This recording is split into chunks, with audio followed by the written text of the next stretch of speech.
11:05, you can start. I don't know why if it's me only, but the screen is little hazy. I don't know why, but I can see clearly. For example, the moderator, I can see why Sahi, but it's not clear as previous meetings. I don't know if it's my screen or you is this for all everybody? experience the same. Yeah. It's clear here. Okay. How about Lubaba? Hello, everyone. Hello, hello. How are you, Dr. Nader, Khalid? Very good. Wael? Hello, everyone. And everyone else. I think this might be in your screen. I think it's the quality of the internet. Yeah, maybe. Yeah, it's clear for me too. Okay. So before we start, if you may, I want to ask you, Dr. Nader, since you are recording the videos, how do you keep the presenter's video on the lower right hand? Because when I tried to record the video yesterday, me and Roa, the video of the presenter appears in the top right, and it doesn't change.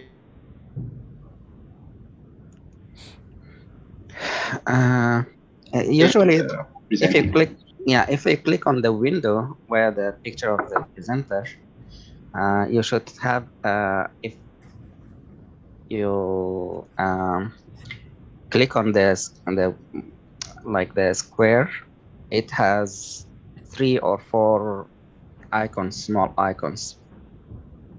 And if you click beside them, you can move that window. I don't think I can show you on this, but if maybe I can, while I'm gonna share the screen, if that's okay. So if I'm sharing my screen now, can you see my window here? My image on up there. So if you are the one who is presenting, when you click on this, it will have 3 small square icons here, and then the black line. If you click on the line, then you can move the screen. Does that make sense for you or no? It's similar to when I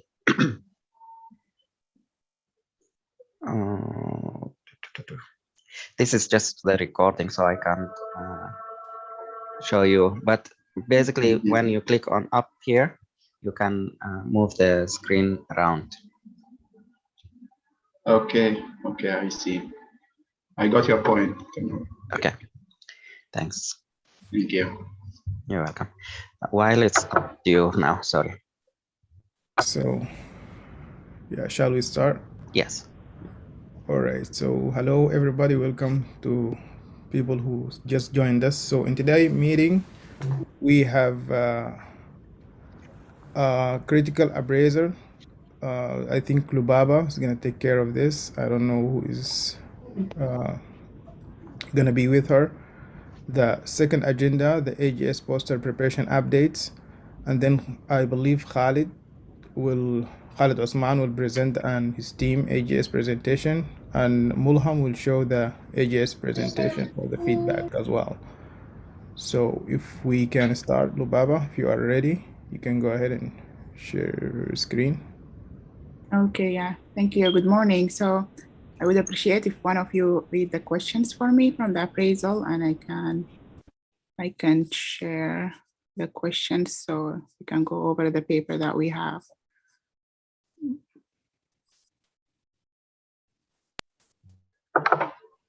I can do it for you, Baba.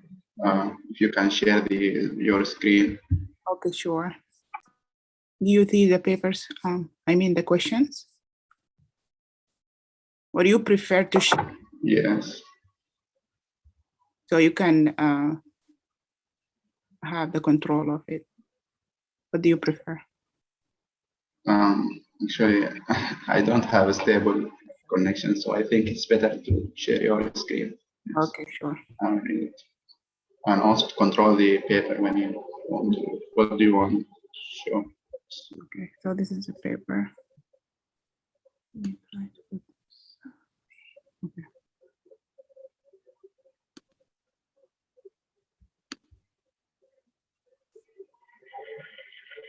Okay, so the paper that we're gonna critically appraise today, it's about systematic review, association of covalent plasma treatment with clinical outcomes in patients with COVID-19. So Ali, go ahead and read the question and we can go back and forth. Okay, so the first section is about answering the question, are the results of the review valid or not? So the first question, did the review address a clearly focused question? Go on. Yes, so actually the review was, the objective of the review is to assess the clinical outcomes with covalent plasma treatment versus placebo standard of care in peer-reviewed and preprint publications. So there was a clear question there whether the covalent plasma is good treatment for COVID-19 or not. So I agree, it's a yes. Unless anybody. Yes. I do agree with you, but if anyone disagree, I think you can raise your hand, right? But the answer for this question is yes, right? Well, yes, I agree. Okay, so if no one has any opinion, we will go to the next question. So did the authors look for the right type of papers? I think we need a hint, to read the hint, right?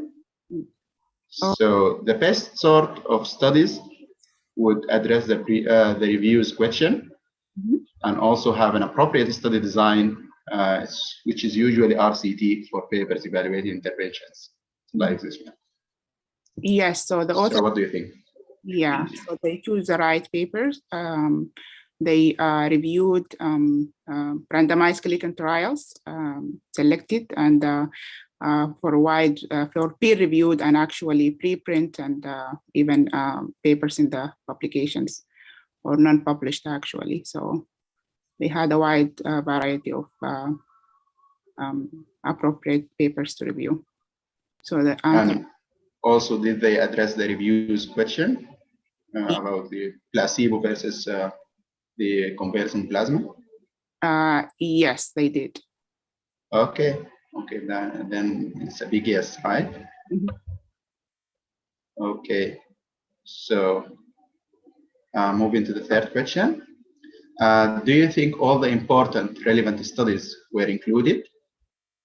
And the hint is to look for which bibliographic databases were used and follow up from reference lists, personal contact with experts, unpublished as well as published studies, and last but not least, non-English language studies.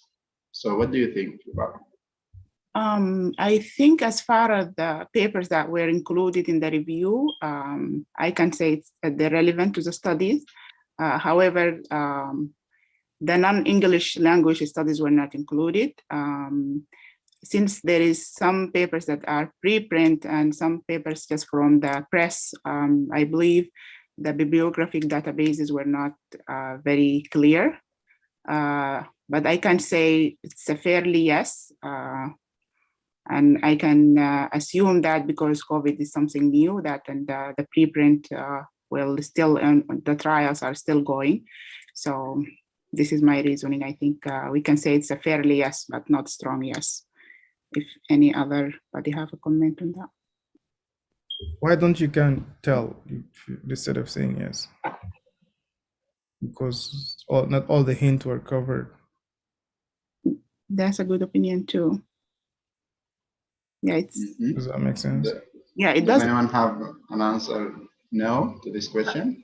Or it's just between yes and counter? It's somewhat safe to assume that it's a yes, because here the main focus is where all relevant studies were included. So the fact that they not only included RCTs that were published, they also included preprints and even like magazine or like some sort of other thing that were recorded as well. This makes it like overall they're not missing a lot of data. The purpose is like where they missing data that will be like affect the result itself.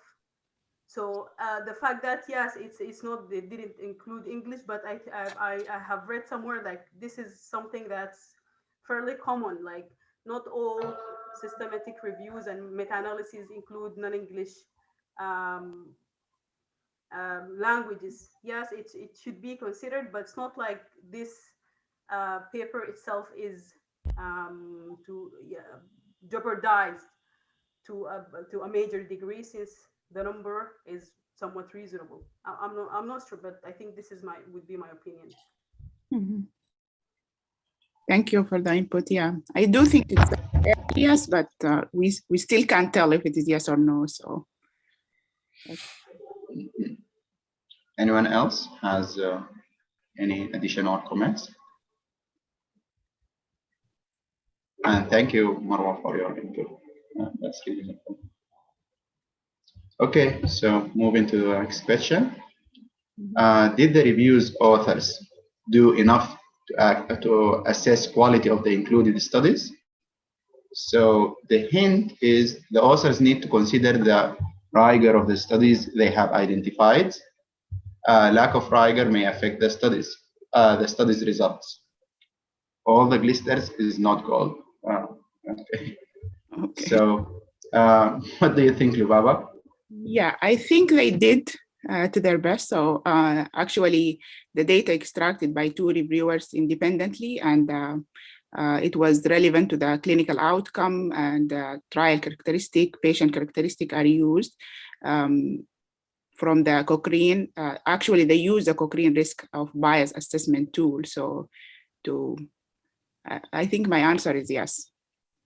So you think they ensure that there is no bias within the studies they choose, right? Yes. Okay. Anyone has an addition? Okay, then let's go to the next question. Okay.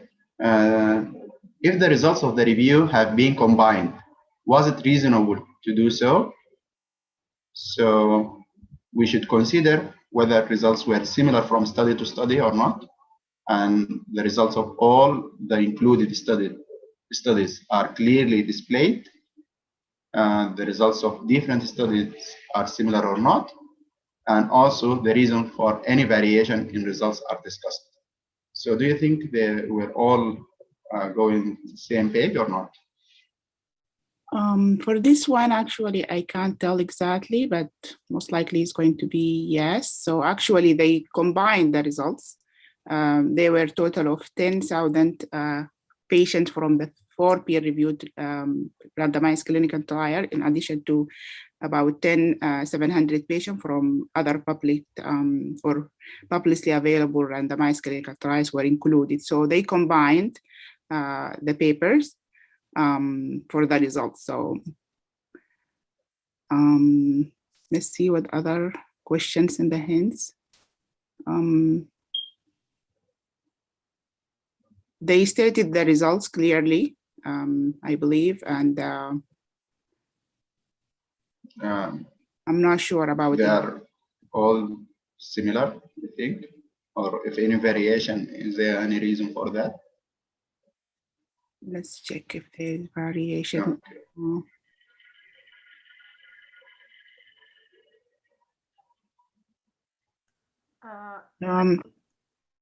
Marwa. May I add something? Sorry, I just I think this part can only be answered by going directly to the not the the short version of the abstract version of the results, but the actual results, because they're gonna show like in the box plot or something what are the results of each um, um, of the trials that they included, and accordingly if it's like homogeneous or not, I'm not sure, but I assume it should be in that manner. So to answer this question fully, I don't know if they have any charts showing each of the trials. I believe, honestly, I did not go into the results Yeah. section, but It's a long, It's a the- long one. Yeah, long is there with the. Yeah. So.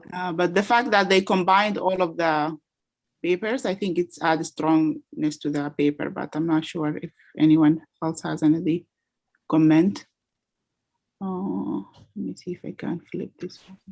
I think this table 1 is one that they use to compare the studies so that you can say, are they similar, are they different, but are the differences if they are differences. So, and as Marwa alluded, sometimes they put that in a graph or So this table is only about what it has been included. So characteristic of the trials. So but no other graphs that I can see.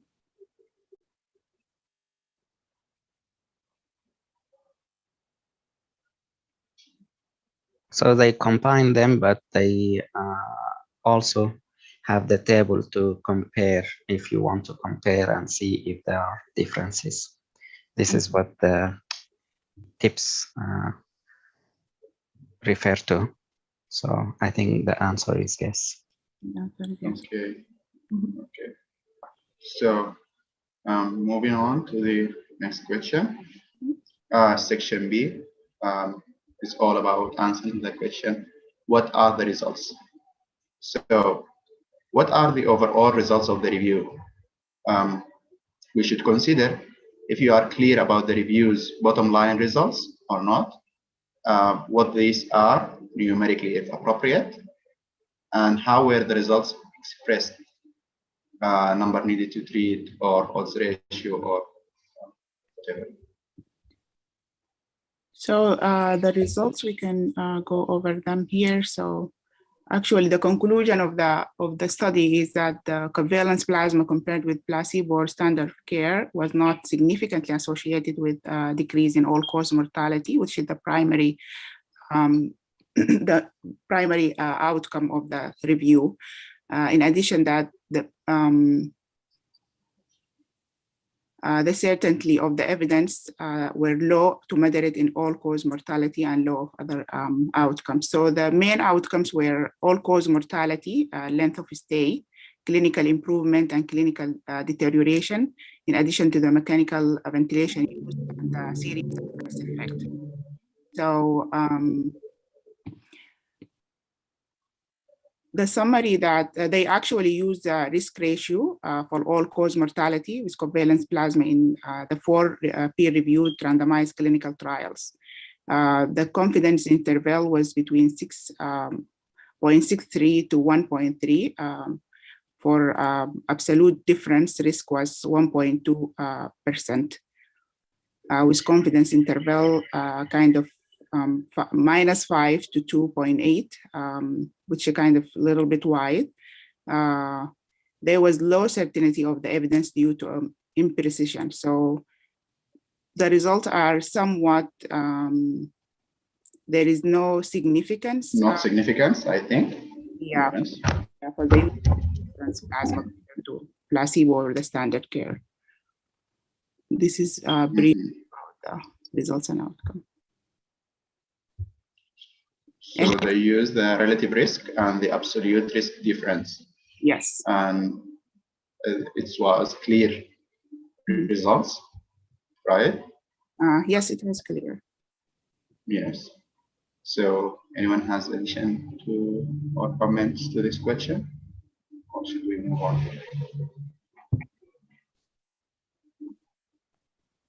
Okay, going on to the next question. How precise are the results? We should look at the confidence intervals, which is already given. Yeah, it was. So I think precision, if it's the confidence interval is narrow, we should say it's, you already covered that, Lubaba. Yeah, so it clearly stated there is imprecision on the. Yeah, so the answer is no. Anyone else? Okay. So moving to the third section. Well, will the results help locally? So the first question, can the results be applied to the local population or not? So we should consider whether the patients covered by the review could be sufficiently different to your population to cause concern, or your local setting is likely to differ much from that of the review. So what do you think, Lubabo? The result can be applied to the local population, I believe. However, studies from different areas has been concluded. So I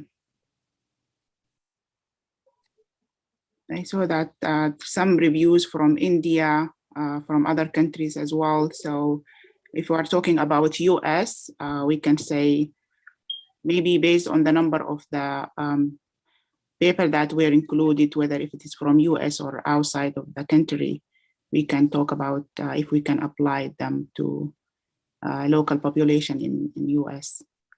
But I think we can say fair yes as well. It can be applied. Okay, that's good. So actually, for the 10 included randomized clinical trials, 3 were from conducted in India. So if anyone else has an input regarding this.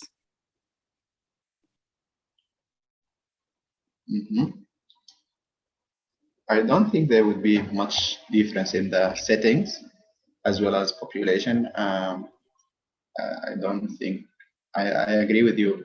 It would be yes to this question. But if anyone else disagree, he can raise his hand or her hand. Okay. So. Should we move on? I think so. Okay. So the question number 9, were all important outcomes considered? The hint is there is other information you would like to have seen. So do you think it was missing some important information? I think they covered all of the important information. So their primary outcome was the all-cause mortality, length of hospital stay, clinical improvement, and clinical deterioration, mechanical ventilation use, and serious side effects. I don't think I have something else to look for as far as the outcomes and measures of this study. What do you think, Kai? I do agree with you. And I think in the detailed section of the results, we have more details about the all papers and other relative risks and so on, in details with regards to mechanical ventilation and so on. So I think it didn't miss any important outcome.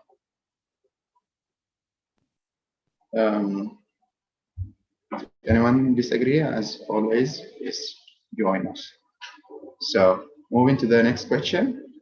Are the benefits worth the harm and costs? So the hint is, even if this is not addressed by the review, what do you think? So, Baba? I think it's worth it. And I don't believe there was that much harm, since COVID is a new thing and we need to learn about the best way to treat it. So my opinion, I think it's yes. It always works. I totally agree with you. It's a big yes, because it's a pandemic, and any idea that worth, I think it's worth searching or looking for if it poses possible treatment or decrease in mortality or whatever. So I think the benefit worth the harms and if any harms, and also the costs. So it's a big yes, I think, for me. I agree. Okay. Any other opinion? I think this is the last question for the review. Yeah, well, it depends. If the harms and costs are very hazardous, it could be. But I don't think there's gonna be any more harm because COVID is fatal. So the benefits worth, right? Yeah, sure. Well, you're right. And systematic reviews, actually, we're just reviewing what is going on, what's being doing. Like randomized clinical trial, maybe at that point we can talk about if there is harm for the patients. But now we are just reviewing the paper. In regard to the systemic review, I don't think there is harm. Less the cost. Yeah, that's a good point, actually, Lubaba. Yeah. I think the costs are less than the actual RCT, and there are no harms in putting the data together. So definitely, yes. Yeah, that's a good point. Yeah. Thank you for clarifying. Okay, go ahead, Marwa. Do you want to add something? Yes, I just want to ask Lubaba maybe to go at the study and go part, just the lower part of the results, because I found that they have the, it's like a graph. Yeah. Yeah, still go down. Yeah, just before the end. Yeah, go. Yeah, just after. Yes, here. So here is the thing, that the question that we were not sure about the results. So this shows, like, for example, the studies that were included, or the RCTs that were included, and the results of each. And you can see, for the most part, they are like somewhat homogeneous, or the results are to some degree similar. This either favors plasma or there is no difference. So the overall result, I think, although it's not, there is no high level of precision, but the conclusion can be taken from the study.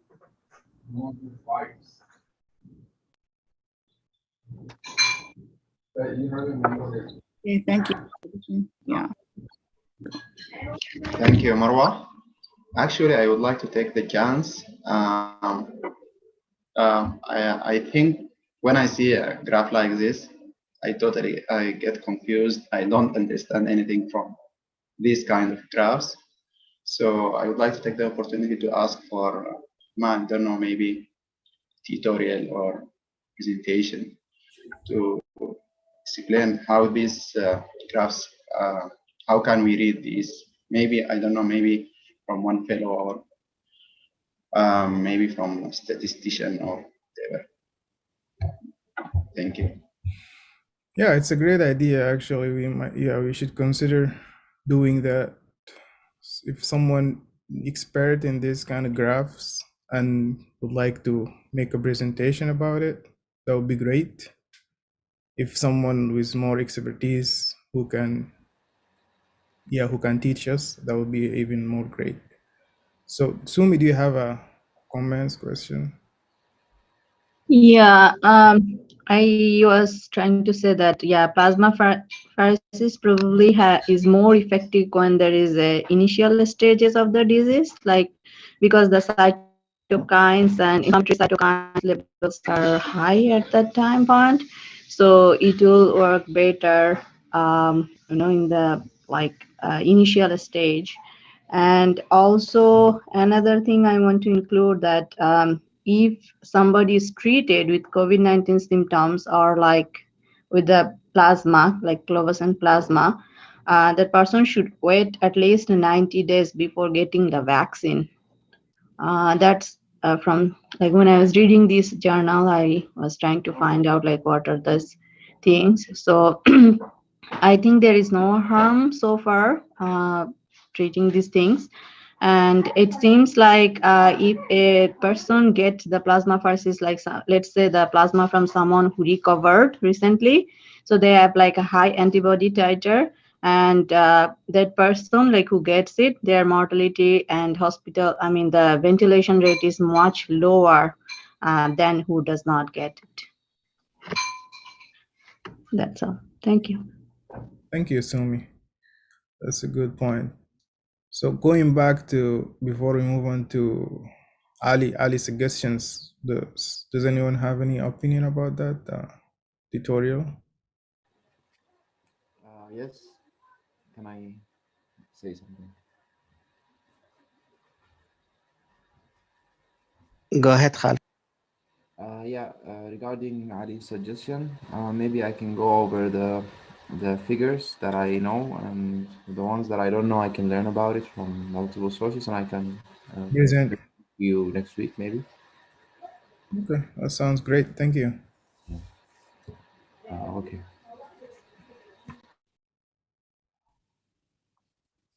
So any other questions, comment about the critical appraiser? Or shall we move to the next subject? So if no addition, we can move to the next part of the meeting. I think the updates on the AGS, that's the next part. Poster, any updates?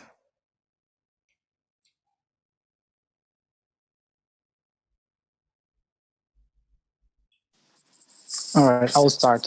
First, Assalamu alaikum.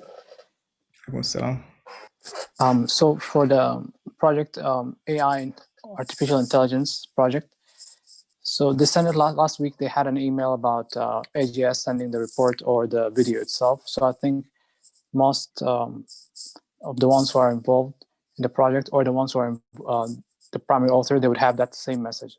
So they would be able to send the video soon or before at least 7th of April. So the deadline is very close by, so we need to make sure we finish and everything is ready. And the good thing is today I've seen Khalid Osman going to present his project, so inshallah he'll be ready. As myself, I'll try to be ready. I have some preparations, initial draft, and I'm waiting to hear the feedback and eager to hear the feedback so that I can improve based on it and we can go further.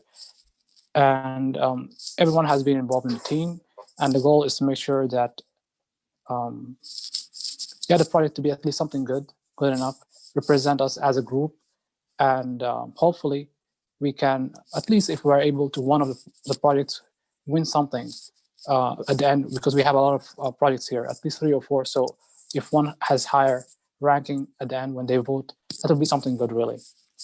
So yeah, that's was only it isn't much of an update, but that's the plan. And hopefully today we will have a discussion real quick as a team, hopefully after the meeting, based on the discussion, the feedbacks on the project or the poster. And inshallah tomorrow we're gonna record it, myself and Khalid Adam, so that it will be ready. Hopefully tomorrow itself we would upload it, and it will be the end of my project. And now I'll leave the space for the other authors to also speak about their project and where they are aiming to finish their goal in terms of before the deadline, which is very close by next week. Thank you. Thank you, Mulham. Okay. Can I go ahead? Yeah, sure. Yes. So the cardiovascular and cardiovascular and the COVID, that project. So I was leading, and yeah, almost everybody put their feedback, like including Rua and Omnia. So I am almost the final draft of my abstract by today. And then I'm planning to record it by tomorrow, probably same plan like Mulham. And there are some tips for all of you, which I think it would be beneficial. Let's say like there is like only 5 minutes of recording. So how I'm planning to go is like there are only 5 maximum slides we can present. So I will split in 2.5 minutes for the 2 presenters because I think there are 2 presenters for each abstract at least. So so if it is 5 minutes for 5 slides, so basically like each slide it's like we can present only in 1 minute. So I'm practicing with that speed, like if I can present like 30 seconds for the, probably if I start, so the introduction or like to introduce myself, it will take 30 seconds, and another 2 slides probably 45 seconds, 45 seconds. So if that's helpful, like anybody can practice like that. And I have a question for Omnia, that will you be available tomorrow for recording as well? So then we can just finish it. So that's all. Thank you. Thank you. Thank you for the updates, and thank you for the tips as well.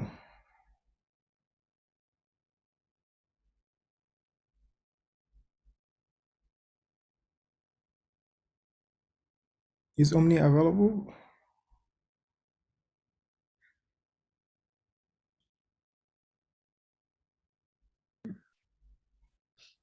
Hello. Yes. Salam alaikum. Hi guys. I am available. Sorry, I'm in the ED, so I can't interact much. Oh, Okay. Sorry for the delay, Sumi. I was hospitalized for the last 2 days. I have asthma, but I got discharged today, so I will be available tomorrow for the recording, inshallah. Thank you, Omnia. I'm so sorry to hear about that, but that's okay. If you're available tomorrow, I'm just wondering because tomorrow is our holiday here, like Sunday. But if that does not work for you, you can make some other time before the event. But if that does work, just contact me through. I'm working normally, so your morning will be okay for me, I guess. Oh, that's perfect with me. So we'll talk about it via WhatsApp. Okay. Okay, sure, dear. Thank you. Okay, thank you. We are sorry to hear that, Omni. I hope you are feeling well now. Thank you, guys. I'm good now. Alhamdulillah. Khalid, do you have any question? Yes, I don't have exactly a question, but I wanted to give an update regarding the false abstract. Oh, I finished the PowerPoint, included the feedback from Dr. Nadir and from other fellows. I've, uh, I've also recorded the video, but I did not upload it because I didn't know how to change the camera position from the bottom right from the top right to the bottom right. But it's ready and I can present it now to you. And so if you can have any feedback. thank you. Thank you. That's perfect. Actually, this is the next part of the meeting. If no one else has any updates or any comments, question, or any addition, we can. How about the fourth abstract? Hi, everyone. Marwa? Yeah. So Ali and Ru'a, they started rehearsing and they actually recorded a video, but it's not like the final one. They're still gonna trying to. They asked for feedback, and so they're gonna try to even include the points and tips from the feedback in their the video that they're gonna be recording, and they actually did really a great job. I salute them for that. Yeah, that's it. Thank you. I also want to add something. I think Roa has uploaded the video in the app, so we are waiting for your feedback. Please, all fellows, and also Dr. Nadi, of course. If you have any suggestions or anything else, please.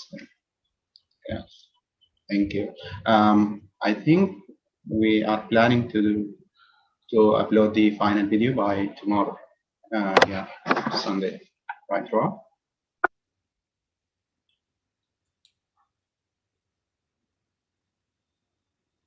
Sorry, I was muted. Yes, inshallah, tomorrow we will do the final one. After we added and improved what Rubaba and Marwa said in the WhatsApp group. And also we will wait for other fellows and Dr. Nadir feedback as well. Perfect. Thank you. Thank you, Ali, Marwa, and Marwa. Thank you very much. So, any other additions, updates?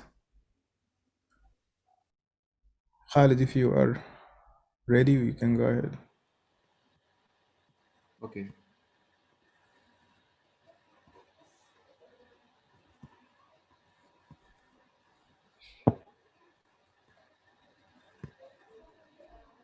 I'm sorry, first, the electricity is out here, so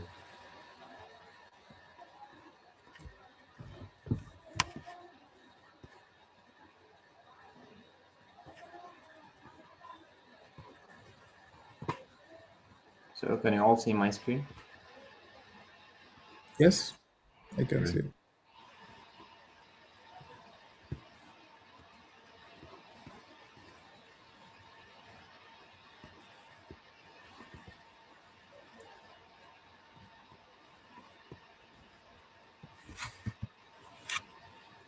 Hello everyone, thank you for attending this video poster abstract presentation. I am Khalid Osman. I'm Telegeriatric Research Fellow at Michigan State University. I'm also a clinician in a SHAP teaching hospital here in Sudan. First of all, I would like to thank Dr. Nader Abdurrahman and the Division of Family Medicine in Michigan State University for their enormous support in producing this work. I also want to thank all the co-authors for their contributions. I'm going to present incidents of falls in nursing homes before and during COVID-19 pandemic.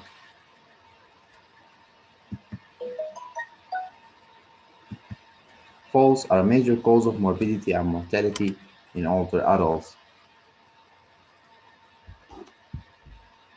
I'm sorry, just a second.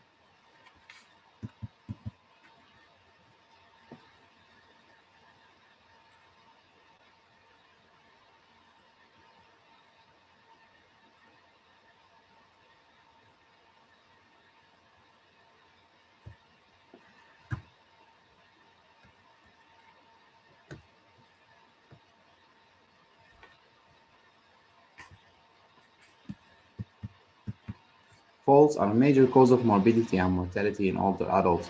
The incidence of falls is increasing steadily in the United States each year, and the number of people aged 65 or older is also increasing. Thus, falls is an important topic in geriatric health, and it's crucial to address this through extensive research. Historically, decreased physical activity has been considered a major risk factor for falls. This is why the most effective falls reduction programs incorporate exercise. We set out here to study this association between physical activity and risk of falls. The pandemic created a unique opportunity to determine this association, since during the COVID-19 pandemic, physical activity levels have decreased significantly. Our objective is to examine the COVID-19 pandemic impact on incidence of falls and major injuries in nursing home residents at local, state, and national levels. We conducted a retrospective study on CMS data collected from Casper reports in 3 nursing home facilities in Lansing, Michigan. A paired sample t-test was conducted to compare incidence of falls from March to October 2019 to incidence of falls from March to October 2020, which coincides with the time period before and during the pandemic. Our results show the following. Incidence of falls with major injury decreased significantly in 3 nursing homes in 2020 compared to 2019, and at the state level in 2020 compared to 2019. Our data showed that there was no statistically significant difference between incidence of falls in 2019 compared to 2020 in nursing homes at the state and national levels. In conclusion, incidence of falls during this pandemic was comparable to the incidence before the pandemic. This is why we need to re-examine the association between physical activity and risk of falls. Although this association has been established in many articles, our results contradict it. Falls with major injury have decreased significantly during the pandemic compared to the year before the pandemic. The decreased mobility, likely due to fear of contracting the virus along with the imposed restrictions, may explain the differences we found in this category. All this puts an urgent need for further research to ascertain the risk factors of falls and to aid in developing effective falls reduction programs. Thank you for viewing this abstract presentation. If you have any questions, please send it to the email below.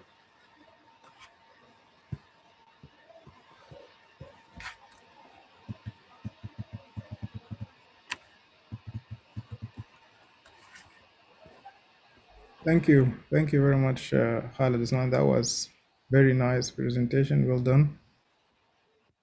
If anyone have a question for him or a feedback or a comment, go ahead, Marwa. Wow, first of all, I would like to say, well done, Khalid. That was really, really nice presentation. And I like the fact that you were calm and you were confident. And the way you presented was really nice. Your voice was like you presented in a very good way, and also you were not like just reading the slides, which is a like a really good thing to make those who view the video like feel like it's as if it's like something interactive and just not just go through reading it. I just have two things to comment on regarding in the methodology part.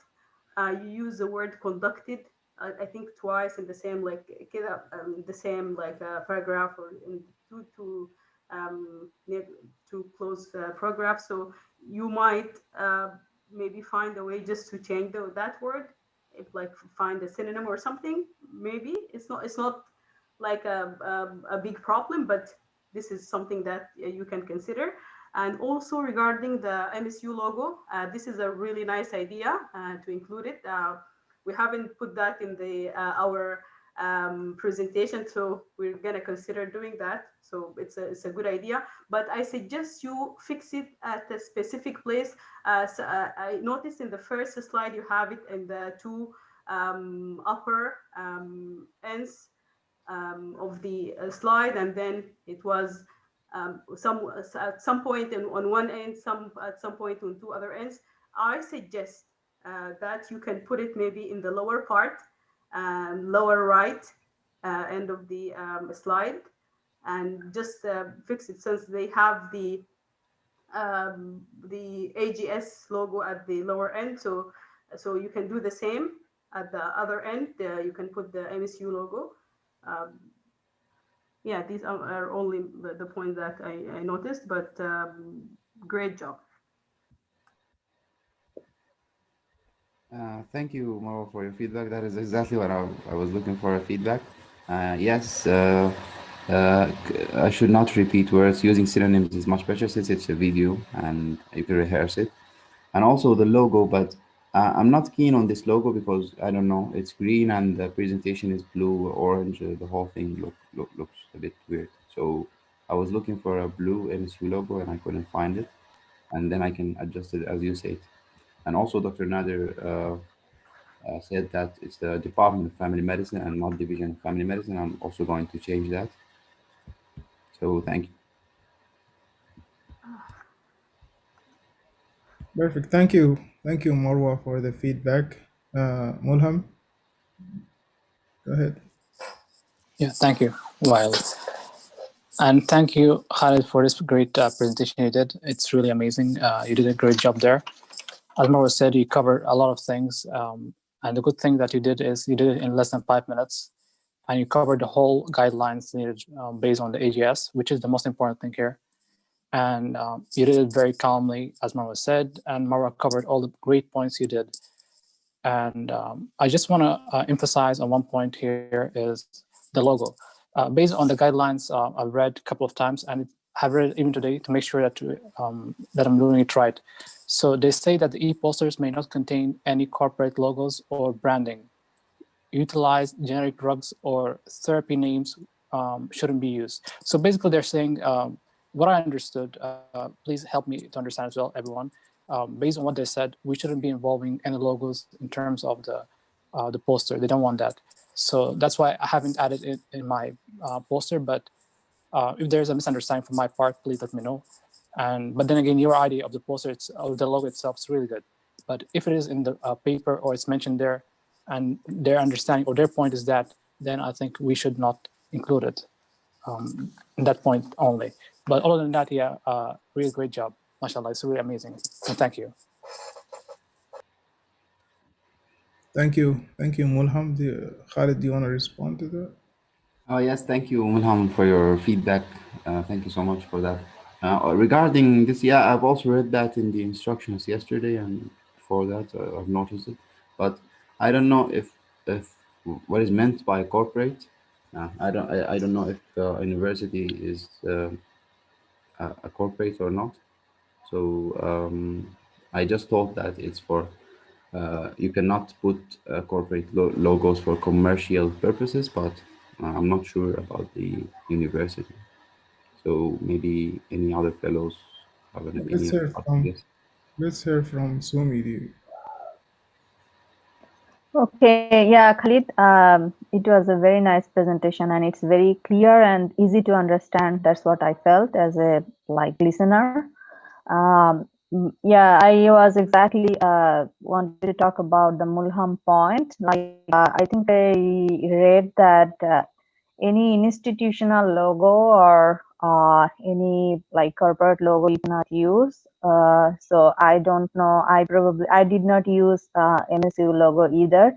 And also as I think they have the e-poster upload, the theme. So that's why they want us not to upload the institutional logo. That's my understanding, but I might be wrong too.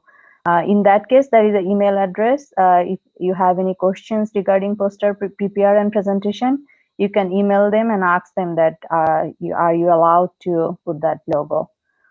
So the other feedback is I have two things to consider. In your first slide, you probably mentioned that this work is something supported by Aldrich. I would suggest it's you can do this research project is supported by instead of work. Probably that is more that's my suggestion. Another suggestion is the thing I feel is there any way that you can include any figure or any graph let's say what's the incidence of fall in geriatric population in Michigan? If you can get the data from anywhere, even if you Google it, you might get it, or the incidence rate of fall due to COVID or something to the geriatric population. So that probably a figure or something will fulfill the whole thing for the poster. Otherwise, it looks great. Thank you. Thank you very much, Sumi, for the feedback and the comments. So, does anyone else have anything to add? Any comments? Any feedback? Thank you, Question? Sumi, for your feedback. First of all, yes, I did think about adding something like incidence of falls from CDC or the population or something specific to Michigan. But then I don't know exactly if we are allowed to maybe to mention things that is not in the abstract. So I just went with explaining the abstract itself without adding information that is not there. So I'm not sure exactly if maybe Sumi, or any other fellow, if we can say information or even write a paragraph in the PowerPoint that is not included in the abstract. I'm not sure how much we can go with that.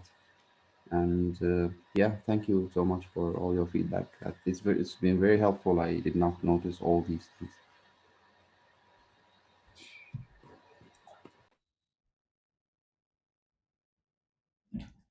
Marwa, do you want to add something?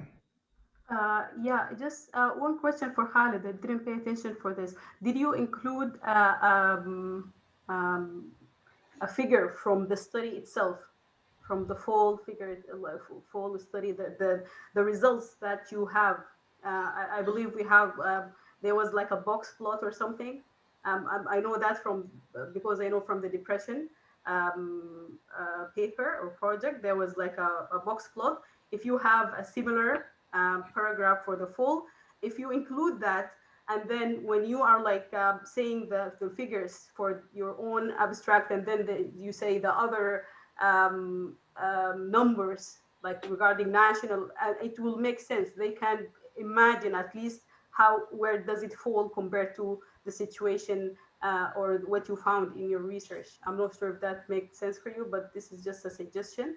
Honestly, I didn't pay attention if you were including a figure. I don't recall that. So that might be a way. You don't have to include something that's not part of your research, but including yours, and maybe using even pointer or when you are talking about it, and then they will be able to imagine when you say the numbers for national or state level. Thank you, Marwa. Yes, thank you so much, Marwa. I think this is a great idea to include the figure instead of the text, because I think the text is a bit confusing with the standard deviation. There are so many things the reader is going to be looking at in a very short amount of time. So maybe I can just put the figure and explain it. I will try that after this meeting and see how much time does it take and if it would be understandable or not. So yeah, thank you for that suggestion. You go ahead, Bubaba. Okay, sorry, I didn't find the hand. So Khalid Usman, that was really great presentation. I really like it. The tone is very nice and it's very engaging. Like we felt like we need to know more about incidents of fall. Great, I salute you for that. I just wanna confirm the thing what Marwa mentioned. Actually, for the COVID and depression, I converted the table into graph. And I placed it on the poster. So I think you can do the same. We do have the plot for the falls. You can use that since the nationally it did not show difference. You can use maybe the local one in the nursing home in Michigan. So you can talk about the positive thing and put the graph about them, and then write the sentence about the natural. I can help you in converting it into graph if you would like. So that's a great idea. That will add the icing to the cake. It's a really nice presentation and great job. Yes, thank you, Lubaba, so much. I will do that, and of course, I will send it to you all, and we'll see if it works, or maybe if it needs adjustments, you can help me with that. Thank you. Thanks again, Lubaba. Sumi, do you want to add something, or I see your hand? Oh yeah, yeah, I think like there is nowhere written that we cannot add. Like, let's say how I compare my data with the national data.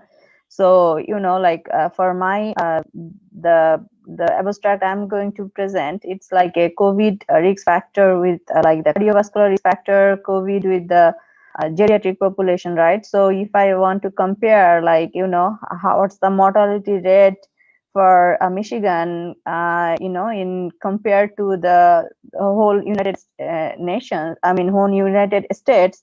So I have to compare the data for the national level. So as we don't have, like in my abstract, that data is not available. So compare that, and I check there is nowhere it is written that we cannot put anything that is not included in our abstract. So I feel that is okay. If that is not okay, probably they should have mentioned. And I mean, that's how I interpret it. I might be wrong too.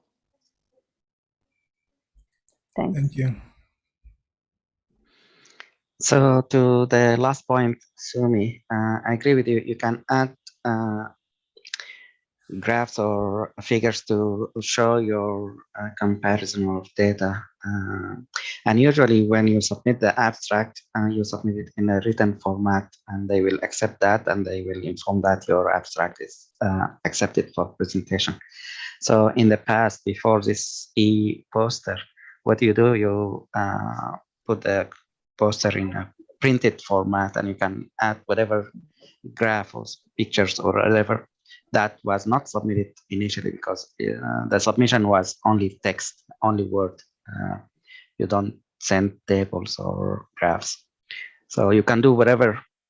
There is no limitation as far as putting the graphs. But I like the idea of, I think Marwa mentioned, if we have some data and you can present the data that we have. I think they have the bar graph or some. You can add, if you want to do side by side, 2 boxes, one for the Michigan, if you find that, and then you compare what we have from our data, that also might be making sense. So there is no, if you can find additional data, that's fine. You can go only with our data, the graph that was made, or you can make your own graph. Lubaba can help you with that. If you need, let me know, I can help. But in general, you did a great job. Thank you. Excellent work. I think that's my input, and thank you.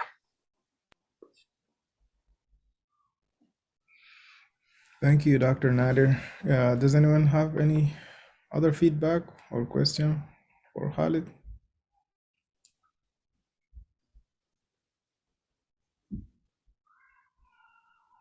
Well, thank you. Any questions? Well, thank you. Thank you very much, Khalid. I know you've heard a lot of feedbacks, but overall your presentation was amazing, perfect. You did very well job, actually. So if no one else has any question or any comments to add, we can move to the next part of the meeting. Mulham, you're gonna show the AGS poster as well? Yeah, correct. If you are ready, you can go ahead. Okay.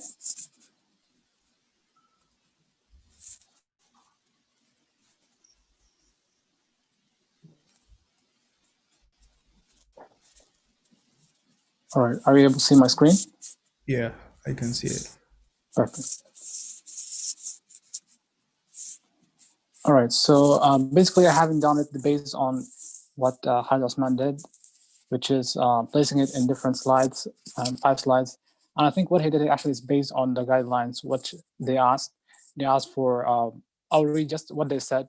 They said the first slide should be containing mainly the title and your conflict of interest disclosure information. And that's what it did. The second slide should be containing the other things, which is the introduction or background, method, results, and conclusion. And the last slide should be containing the acknowledgements. So what I did is actually I just did this, which is the e-poster or the poster itself.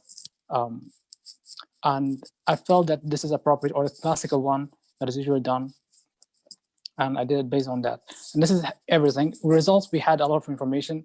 I summarized it into just the tables.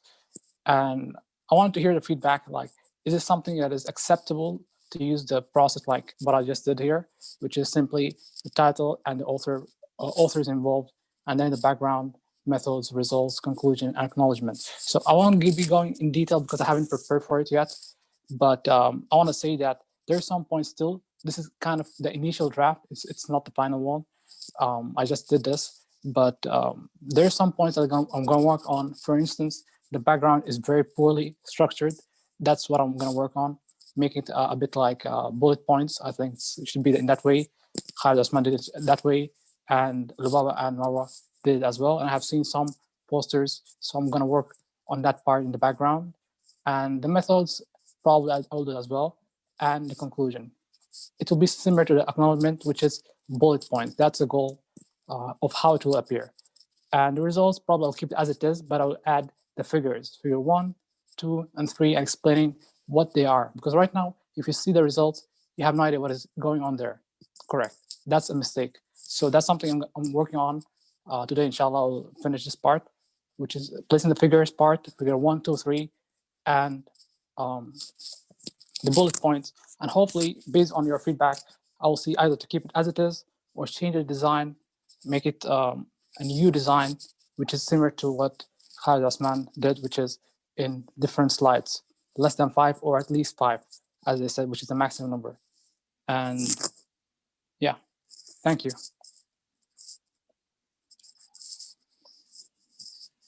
Thank you, Mulham, for sharing. Thank you for your nice work. So does anyone have any feedback to Mulham? We can hear it from you. Mulham, yeah, I think we have to make 5 slides, right? So yeah, exactly. You have to follow the Khalid's format, and otherwise I think you already got the point. Like I want to include like background.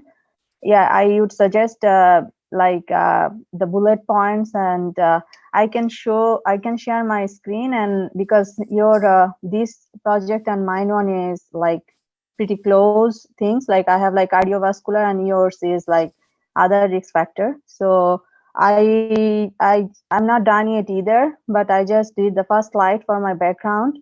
I can share how did I do it. So by that way, you probably have an idea. It's better to show instead of, I think, explaining.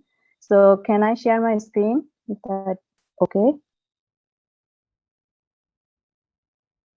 Yeah.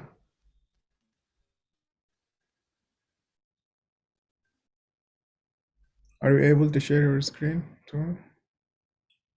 Yeah, I'm trying.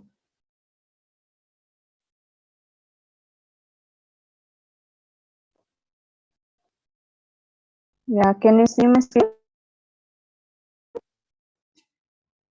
Not yet. It's coming. Yep.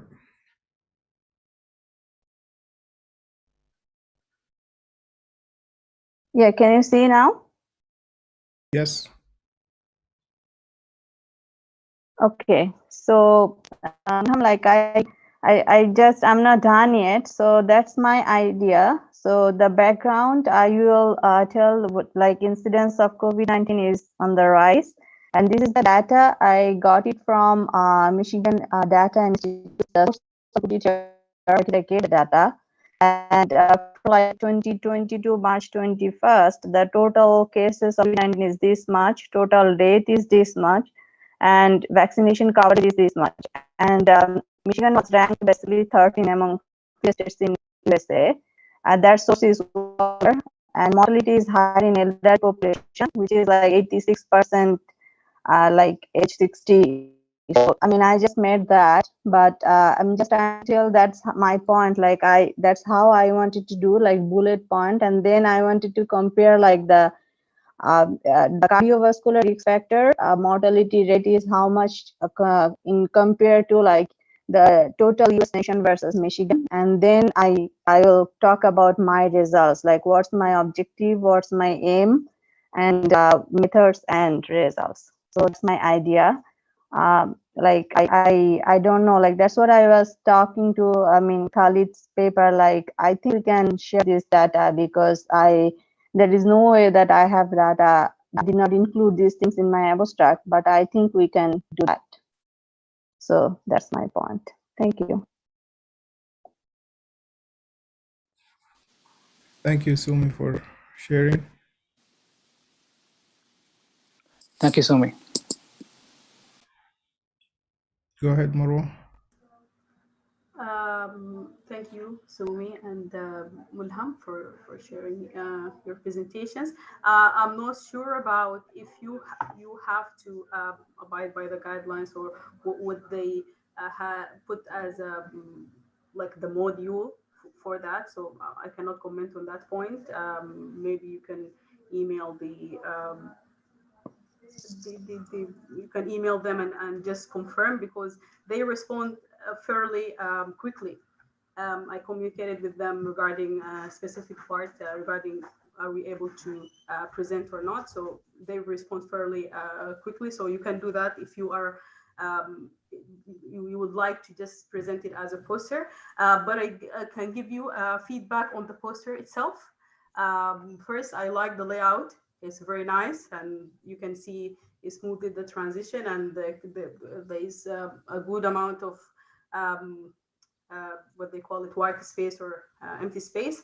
And also the fact that you put the results in the figures. As you said, you should just add the part about the name of each graph. But I have just comment on the part of the result itself, the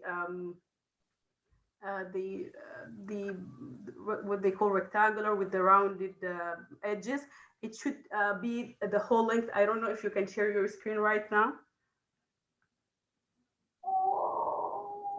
Mulham. But in any case, like this, just like it should be the full. It shouldn't be just in the middle. It should be the same full weight of the regarding the result. And yeah, so you see the results like the the shape is just like just in the middle. So if you would like to put it this, keep it this way, just I think you just increase the length from both sides, so it doesn't look like stand out as something different. Yeah, and also if you want, I think it could be it would give it like more I don't know how to explain this, but if you would change maybe the color of the title to make it like more like stand out rather than like just all of them being in black. Yeah, I think that would be helpful. I like the fact that you put it on in all in capital. That helps the title to stand out and be like the main focus, or just like at least grasp attention. And what else? I'm not sure if, correct me if I'm mistaken, I'm not sure if you have included patients from the nursing homes in the study. I think we only included those from the hospital record, right? So you can take this part regarding the in the acknowledgement regarding the nursing homes. This way you will give yourself more space to like space it out and make it look even like more space in between. Okay. Yeah, and as you said, like this is just a provisional. If you reduce the number of points in the background and put it in bullet points, that would make it look even better. But the colors are nice, and the contrast between the colors is really nice, and it's like it stands out, and it's overall the design is really nice. Yeah. Thank you very much for your points. Really, I'm gonna work on those points, and definitely the rectangular part. Yeah, it definitely looks very odd right now. Yeah, thank you for pointing that out. And even the colors, yeah, I'll change the title and all the points. And I would message them today, inshallah, to see if they would respond today or tomorrow. So that if I'm able to leave it as it is, that's good. If not, maybe I would change it to the 4 or 5 slides process. Yeah, thank you very much. Just one final point. If you keep it this way, I think it's better to assume that it's better to add the logo of the AGS. They have it in the e-posters, the template that they gave, so you can include it at some point, because I feel like they wanted the focus to be on the logo to show that this was presented specifically at this meeting. So if you put it, even if they tell you that you can keep this format, if you put their logo and maybe Michigan State University at the other end, that would make it would be nice. Okay, perfect. Thank you. Thank you, Marwa, for the feedback. That was really helpful. Anyone else had any feedback to Mulham, addition or question or?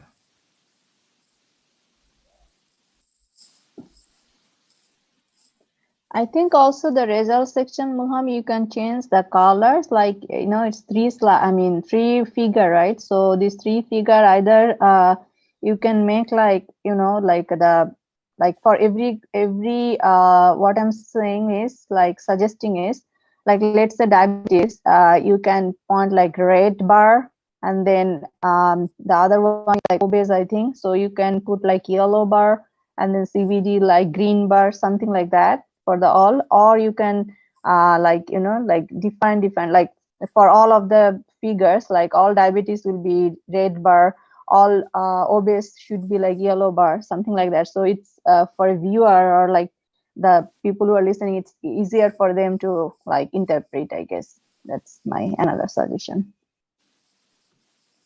Thank you so much for that point. Yeah, your point is really important as well.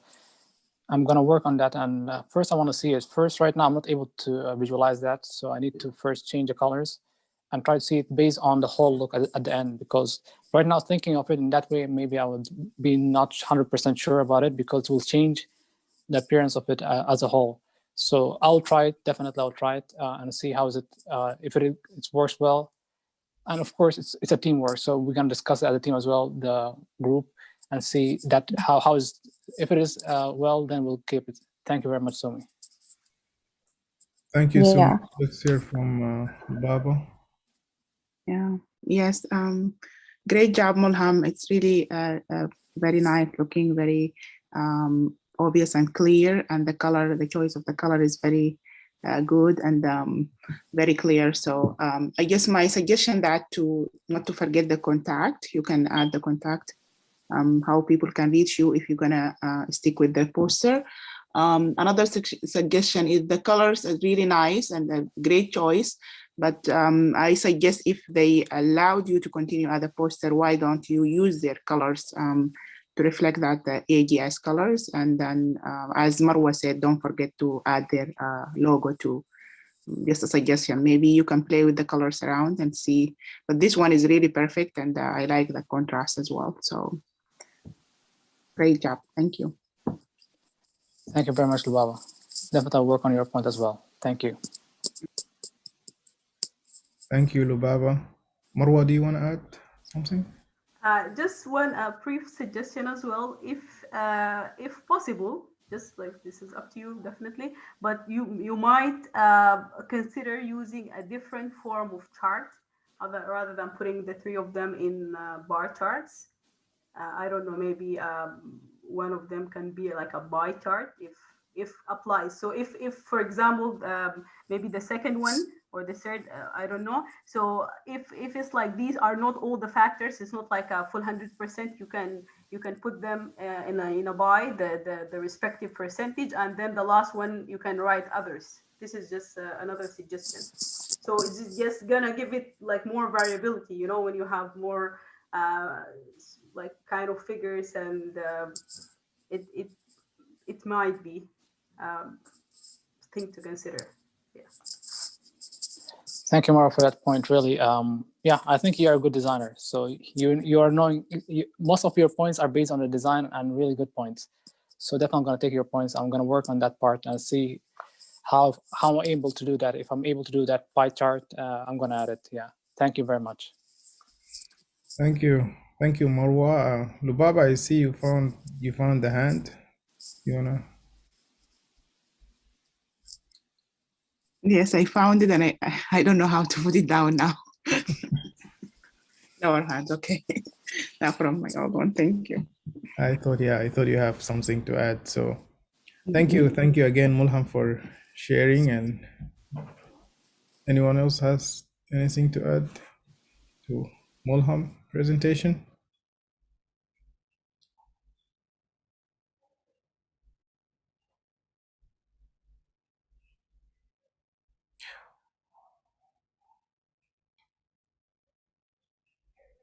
Any other suggestions? So I think this will conclude the meeting. Let's hear from Dr. Nader.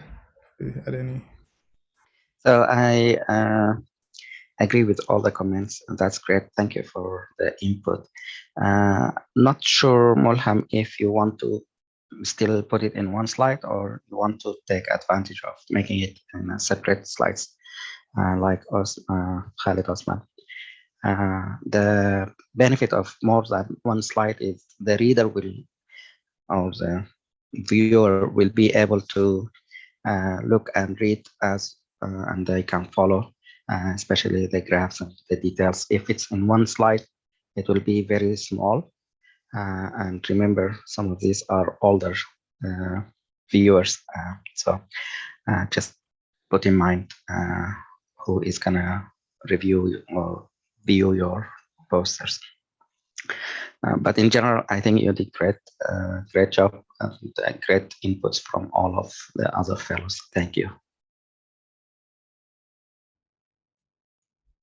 Thank you. And again, if you need help, let me know. Thanks. I will, Dr. Nader. Thank you very much for your points. Based on your point, I think it's better to use that advantage, one slide at a time, And definitely the poster right now, the main issue I noticed that I'm not able to read the graph as it is right now. So definitely I'll use your approach. I think it's better to utilize that. Thank you. Thank you, Dr. Nader.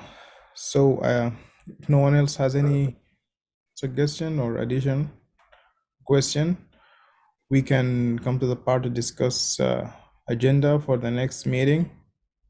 So far, we have Ali's suggestion about how to read the figure, how to read the graph.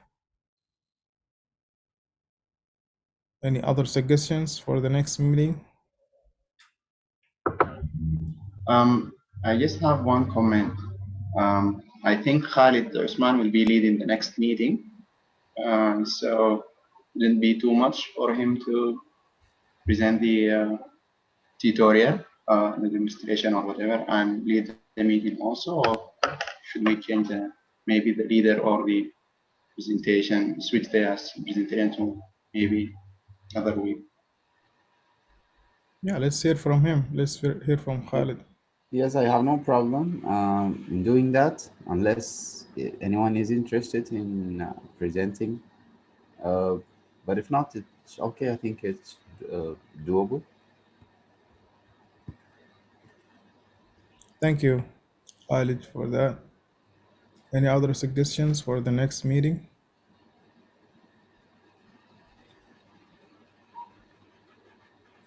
So last meeting, I think Marwa mentioned some of the tips or some of the things that she shared with you guys about successful and ROA, some tips and points as far as applying and reapplying for the match and interviews.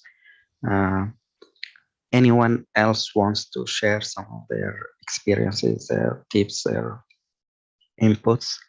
That might be a good option either today or next week. If not, that's fine.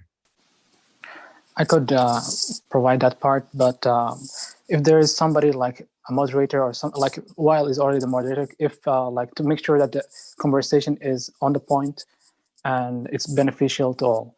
So if Weil you can like lead me towards the questions, most important points, or somebody else who feels comfortable asking the questions, then I'll be able to provide the answers based on the experience as a whole. And inshallah, it will be very helpful to everyone. Okay, that sounds great. So for the next meeting, or do you wanna like for this, right? I can do it today if it is okay with everyone. Questions? Yeah, if anyone have question. Yeah. Okay, if anyone have any question, you can just go ahead and ask.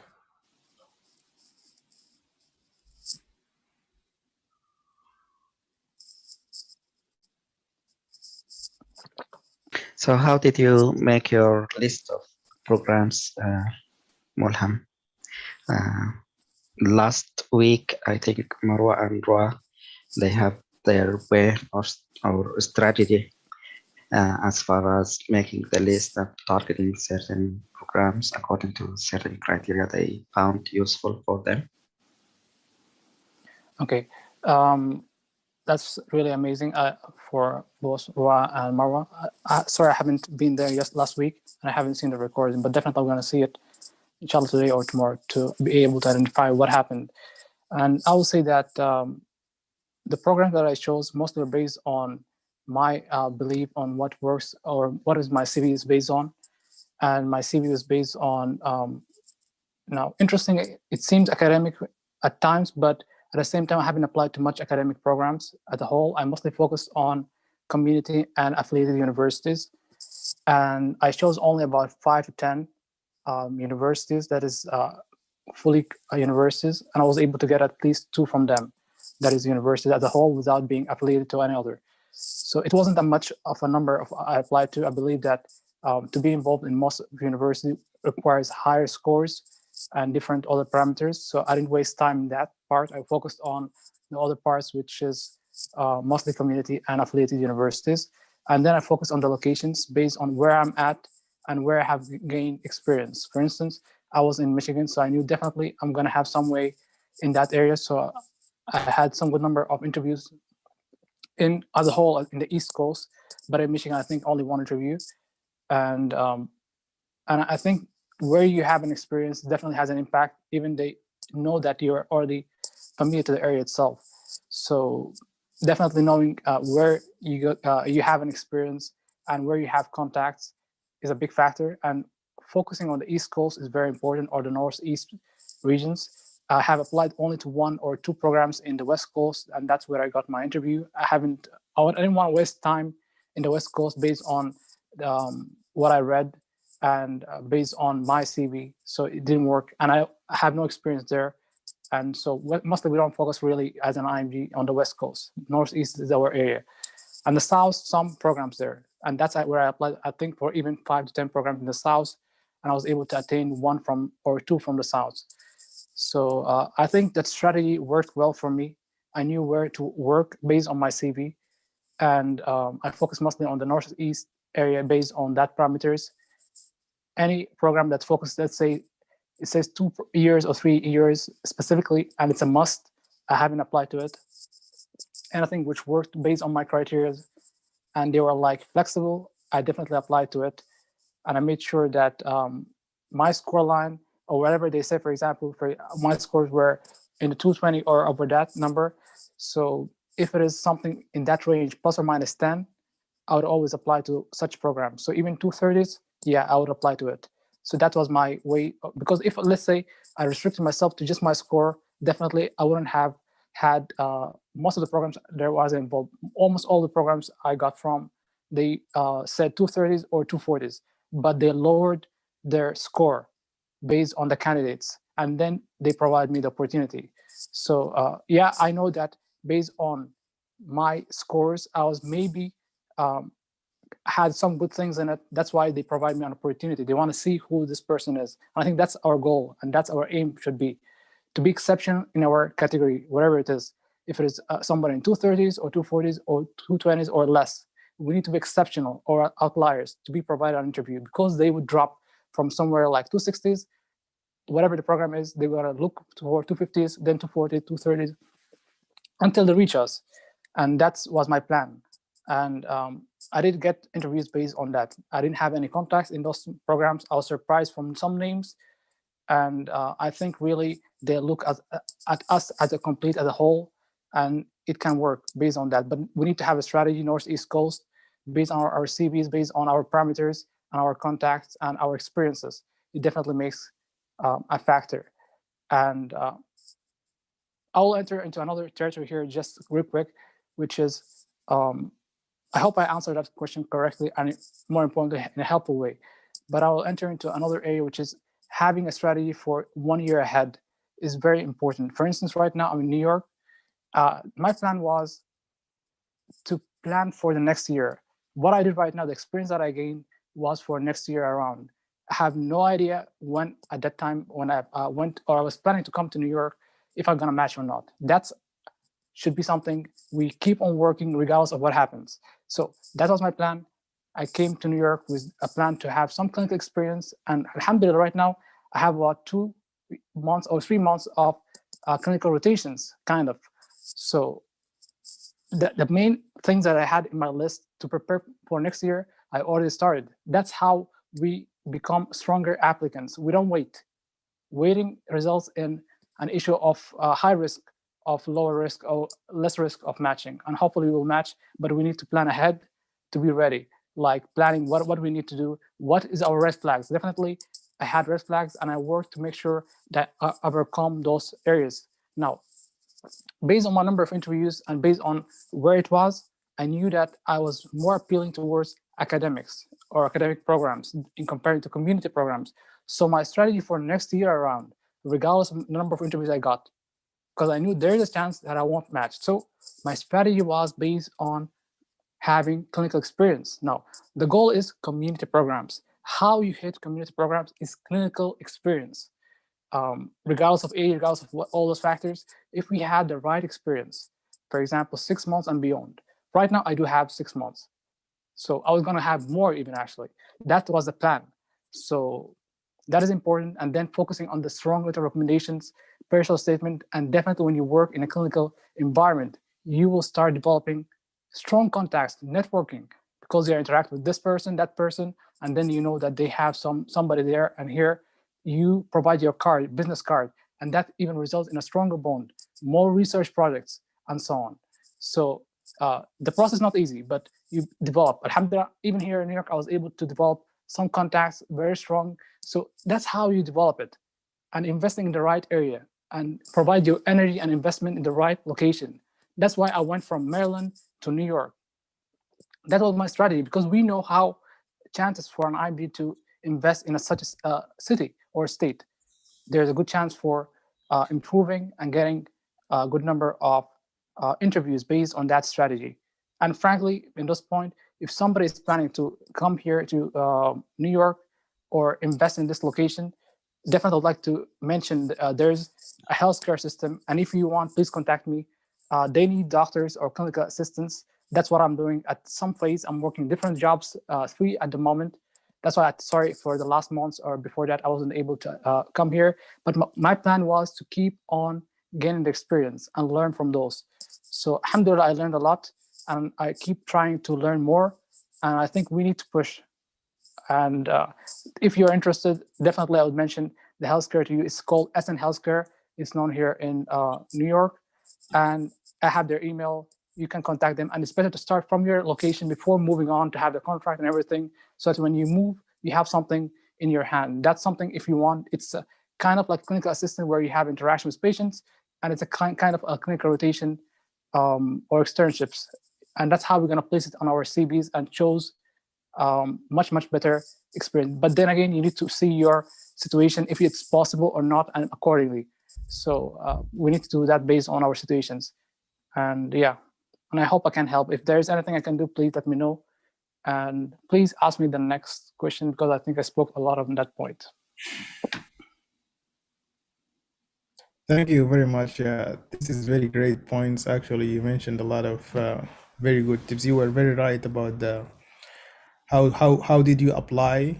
How did you apply for the programs? I think you should choose your program you are gonna apply to wisely.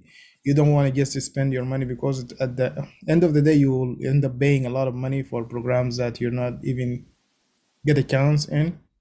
That was a good point actually. And then apply to the area that very close to you. I think this actually ranking, how ranking like essentially work. Programs tend to rank people who from the area or who live in the area highly. They just want to be safe. This person is here, is already here, so they don't want to take risk for someone from different place. Yeah, you mentioned a lot of good points. If anyone else had any question or any addition, maybe. Yeah, go ahead. Yeah. Ali or Lubaba, any of you? Go ahead. Lubaba. Yeah. Sure. Lubaba, go on. Okay, I'm sorry, Ali. So I guess one question, maybe if your question is still regarding application, Ali, I believe. So my question for Mulham, as you said, your CV is more towards the academic, and I feel like mine is too. How were you able to defend that during the interviews? Maybe you can answer that after Ali, because I noticed from the interview, the one that I got it and I didn't match. Two of the attendings asked me like, you are a research person, why do you are interested in our community? We are a small community program. So I feel like that was a downfall for me applying to that program. So I tried my best to defend that. I want that community area, but I feel it was not convincing. I'm not sure. Thank you. Thank you, Lubaba. Ali, go ahead. First of all, thank you, Mulham, for sharing your experience. I have two questions actually. The one was partially covered by Lubaba, and last week Sumi answered it It was about the recommendation letter. I know you said your CV was more of academic, and Sumi, I think she said one of your recommendation letters was as being teaching assistant, or I don't know what is it actually at Kaplan. So how do you choose your referee doctors, or are they all physicians or teachers or whatever? And also, if you don't mind, how many how many programs have you applied to in total? Thank you.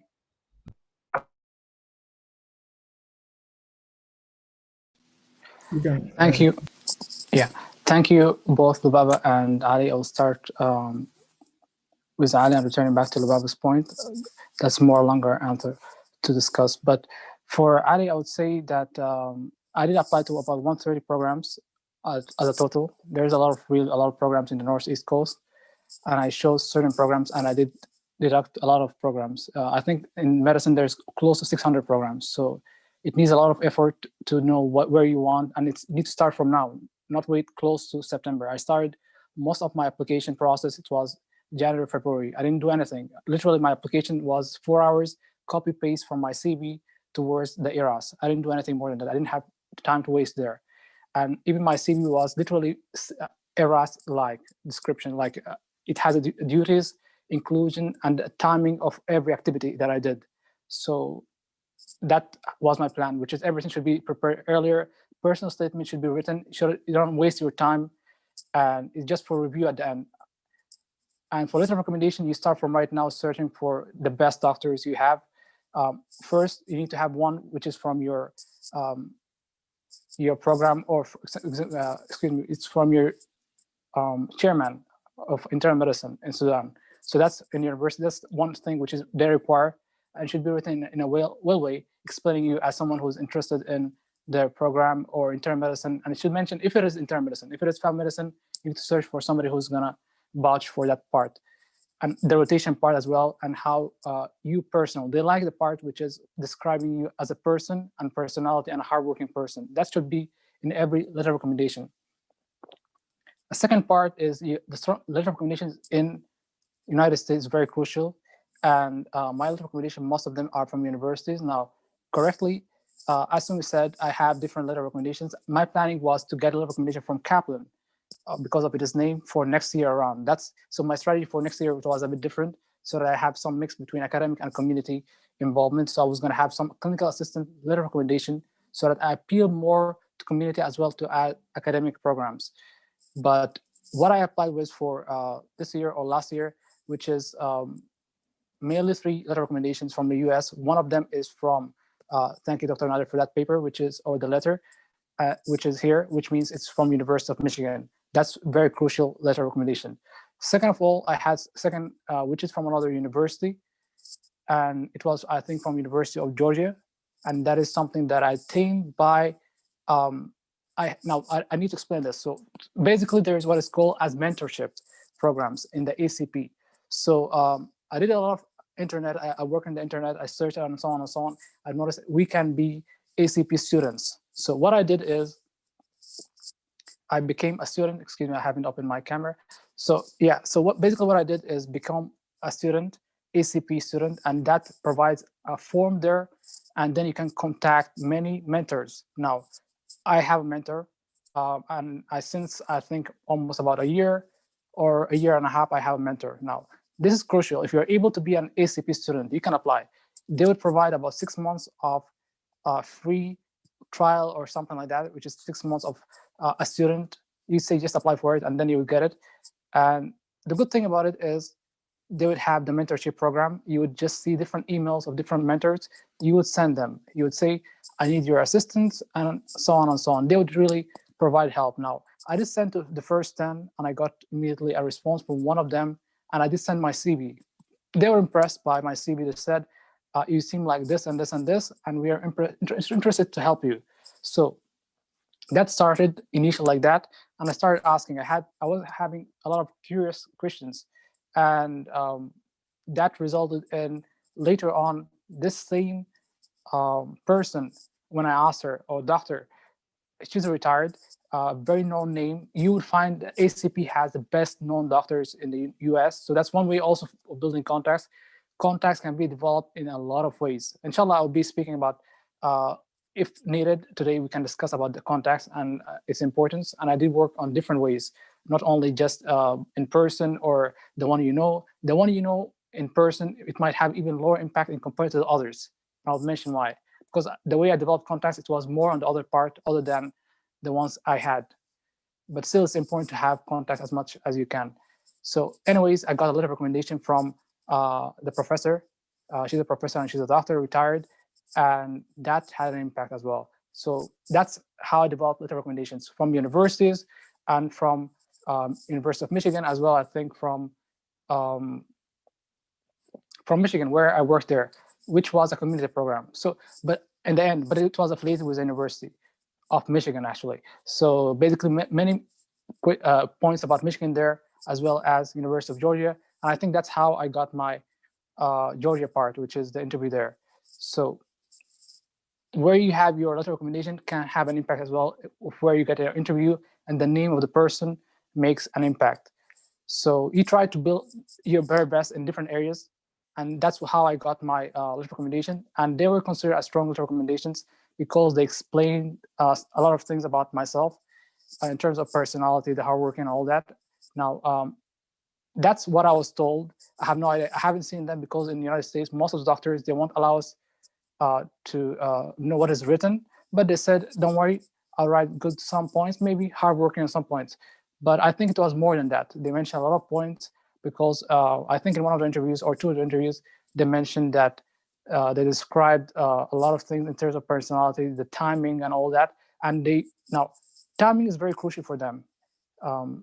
When they say the meeting starts, let's say just a meeting, Zoom meeting or whatever it is, Skype, it starts at, for example, this time, you need to be there at the same time sharply or before that time. They respect time and respect the one who respects time. So they mentioned that, I think, and they mentioned a lot of points based on that, and which impressed the interviewers. Now, I have no idea what was written a lot, but it seems like it was lengthy talk in the letter recommendations. So the most important thing, we need to be sharp, focused, and somebody would see that and they would be vouching for us and mentoring us. I was mentored by the mentor. She kept on mentoring me, providing me I always contacted her whenever I had some points or questions in my mind, and I build up the questions, and she always provided me the answers based on that. And she was very glad that I always was eager to know more. And I think that's something that they would love, and they can vouch for us whenever needed. From themselves, they would start vouching for us. So anyways, that different, I deflected out of the position there or the question itself, but yeah. Yeah, that's the point, which is you can get letter recommendation in different ways and try to have it strong as possible from universities. If you can, that's how you get it from academic and become more appealing as academic with your CV as well. And I hope that answered your question, Ali. And for Lubaba, the academic, now, this was a tough part, frankly, during the interviews. I had 2 interviews in programs which were community or community affiliated with universities, and they said, you are mostly what seemed like academic. We don't have a lot of research. So why our program? So then what I knew about their program was very crucial. And I didn't answer directly. Now, it's important never to answer directly because that's, it gets bad really, because then we won't be able to sell ourselves. So basically what I did is, for example, I said, now your program, it has what I was looking for. The academic part is research, something is very interesting and appealing to me. But I did that because as an IMD, we have struggles so that we have an opportunity to be seen in terms of interviews. I was very straightforward. It's important to be straightforward as much as possible at times, but then I made sure it appears better while I speak. You never take a pause, not let them know that you're stressed. That question wasn't expected, for example, in one of the interviews. So I was able to just to turn that part and make sure that they understand that, yeah, I wasn't planning that. I did the research, but it was very crucial. I'll learn from it. And I'm planning in the future maybe to have some involvement. But right now, your program, it covers what I'm looking for. I'm looking for a program that is involved in the community, and your program is very involved in the community. And I mentioned figures like your hospital has this number of beds, and this is something very important, like mentioning the details about a program, their number of beds, what their faculty is known for. For example, if they won some, let's say, ACP awards, we mentioned that. The teaching awards, they would be surprised because nobody would mention such details unless they really genuinely interested in the program. So that's some of the points I mentioned, which made them turn away, even though it's not a direct answer, but it's kind of deflected their answer away and made sure that, oh, he's genuinely interested in our program. And that's where I also mentioned some points about them and their projects and what they did in every in the last couple of years. And that's how I can build up connection between myself and them. But the main point here is building the communication subconsciously. Like what I did, they felt that I fitted in the program subconsciously by the way I spoke. They felt, oh, he's actually exactly what we're looking for. And that's exactly what we are aiming for.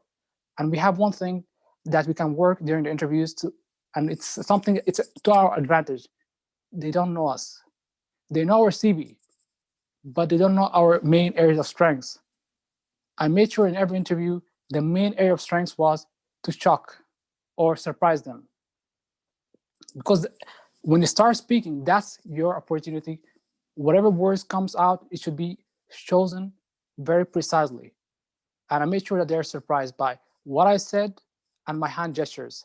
They didn't expect that. And I heard feedbacks based on hand gestures, body movement, and the words that I said. So I felt that they were very genuine and they wanted me in most of those programs. And I think we need to utilize those things. If we have it, that's really amazing. But I think that's the most important quality during the interviews, which is our ability to speak, our interactions, and being genuine and involving our hand gestures. And yeah, those are the main qualities I think which are very helpful. I think still I spoke a lot of points here. But yeah, I hope that answered everything. Thank you.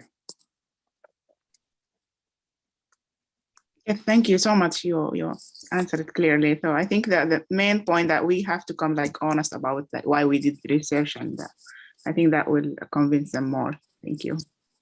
Thank you so much. Thank you, Mulham. Yeah, thank you. It's all comes out to how do you prepare your answer for the interview question. You have to be very well prepared for the interview. You don't wanna struggle in answering the questions. They're gonna ask something about your CV. So if it's community, if it's university program, so you just have to prepare your answer right very well. Yeah, and like Mulham said, don't answer the question directly. This might like sway away you from them.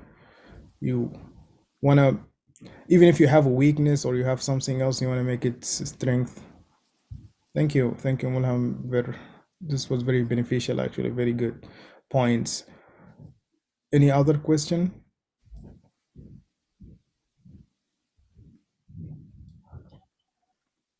Go ahead, Ali. Actually, it's not a question, but I would like to know more about how to make contacts, as you have mentioned, maybe. And so on. Thank you. Okay. Okay, I will say that there's a lot of ways to form contacts. The first is the well-known, which is by the ones you know, which is the community, the ones you, either your brothers, sisters in the community in Sudan, or sorry, here in the United States. That's the first thing you're looking for. Then any of the friends from your university. So you need to make sure that you are very active in that part. I wasn't really, frankly, very active, but I made sure that I worked on the other parts whenever I could. SAPA is really amazing at what they do. So basically you have a community already prepared. So you can communicate with everyone. That's much easier and helps. You already know who are the residents and who are where. And based on it, you can even have more rotations clinically and have more stronger connections. And the best way to develop my belief that the best way is clinical rotations and or working some form of a job in a hospital, especially the ACGME accredited programs. Now, that's where I invested my time and energy, which is communicating with those programs by emailing. I emailed, I would say, probably about 400, 500 programs for different reasons, either research, either for any opportunity. And yeah, I did get many of opportunities based on that. So I was provided a proctor opportunity, which is just taking the opportunity to be viewing the exam. That's what they use here in America, which is a proctor. And I proctored in that one of the programs in Baltimore. So where you are, most probably you have a higher chance to get an opportunity like that, which is a proctor at times. Second of all, I had other opportunities clinical, which for example in Michigan, and that resulted in an interview. And even the proctor job, I got an interview. But then again, the job itself, and I heard from many that they won't provide an interview unless you were impressive. Now, how to be impressive whenever you are in any rotation, you need to make sure that you're focused, you're sharp, you're always on time, go at the end. The things we already know, but this is really the big thing here. And being social is very crucial in America, which is you don't need to speak a lot, but whenever needed, you need to make sure that you have a point and smile. They love somebody who smiles. So that's very crucial. And never forget the point, which is have a business card. Business card. This is really, I think, is very crucial. I didn't know about it. I just planned it in my head. I thought about it, that it's something that's going to be impressive, and it surprised them. And I think it's very crucial. It shows that you're somebody who's determined, and I know what I want, and that's it. So basically, my business card, it had internal medicine, resident, applicant. My mind was set on it. I gave it to everyone I met, and that's how I was remembered in one program about a year before. So 1 year after, they recall my name, they recall exactly what I did there with doctors who are very known doctors. So we all meet different doctors, but will they recall us when the time comes? That's the main goal. And that was the plan of the card. And I think that's something we should utilize best. And appearance is very crucial. For example, our hygiene, our facial appearance, and the way we dress. Like if we're involved in a clinical rotation, we need to make sure that they have the mentality that we are doctors. Like we don't wear any jeans or whatever it is. No, it should be something very professional, formal, or somewhere in the mix, like casual, but smart casual. That's what is considered to be appropriate.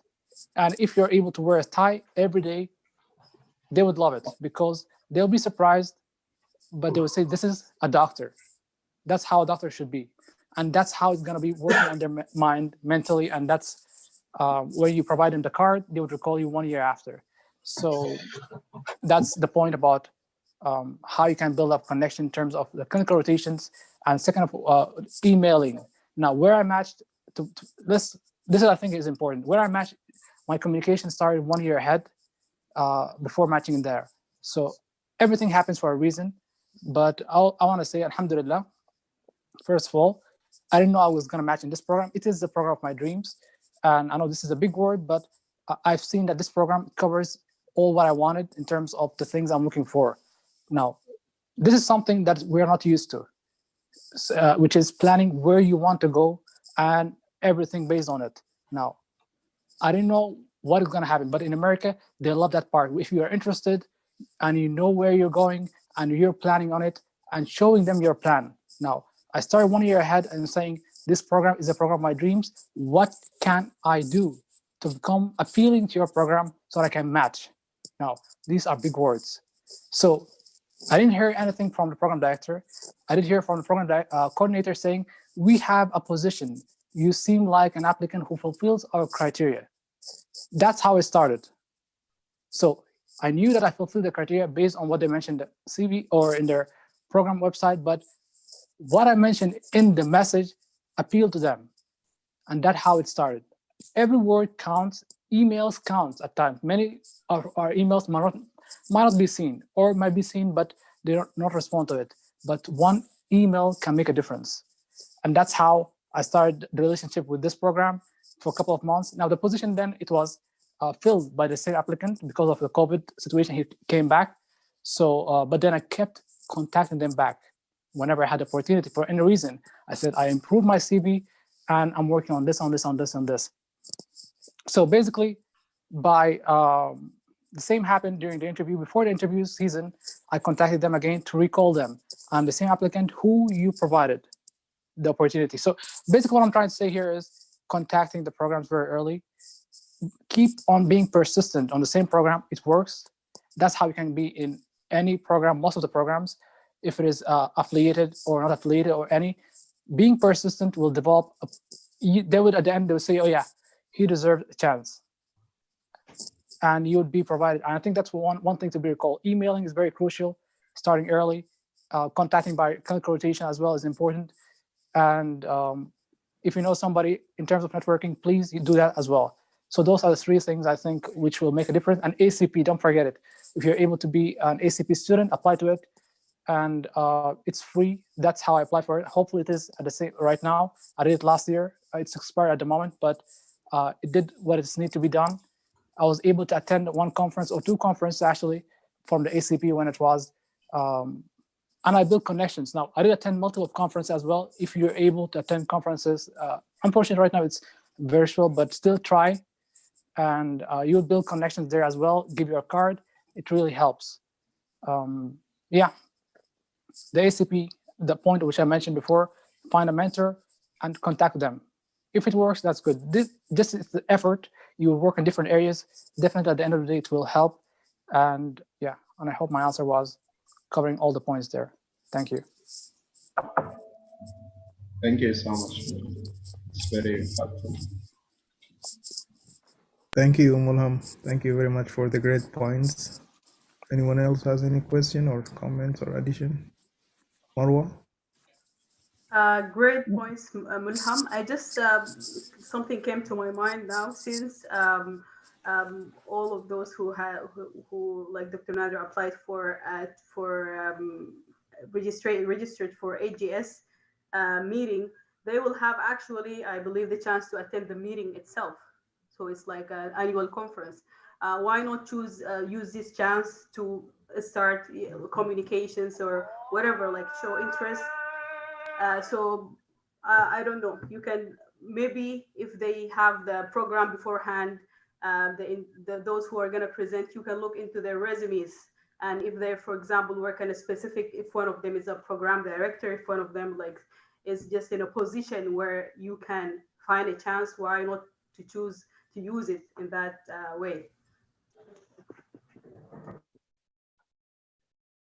Thank you, Marwa. This is a great point, actually. Yeah, definitely. Khalid? Yeah. Hello, everyone, and I would like to thank you, all of you, Khalid, Usman, Mulham, Lubaba, and Marwa for presenting these posters. I will share my experience next meeting. Thank you. Perfect. That's awesome. Thank you, Khalid. Sumi, do you want to add something? Yeah, I think Marwa mentioned a very good point. That's a platform to communicate and make contacts. Yeah, we should look for it. I think I'm not sure because this is a geriatric association. So is there any like probably Dr. Nadir will be able to talk about it more because I never attended this meeting before. So I'm not sure that family medicine or internal medicine program director will be joining or like any faculty would be, I think, okay. And also I have a question for Mulham that as I'm in the process of completing my master's for public health and I think Lubaba already done. So how do we utilize that part into our CV or like, let's say if we communicate any program. So what's your suggestion in regards to that part? Thank you. Thank you so much for the question. And yeah, as well, Marwa point is really important. We need to utilize that experience. It will be very helpful to build up contacts. For your question, Sumi, I think that master or MPH is very important. They love it. But at the same time, on its own, it can be helpful. Like if you leave it as its own, it's not helpful. But for example, right now, if you build on it, certain things, for example, like research right now being involved is really big.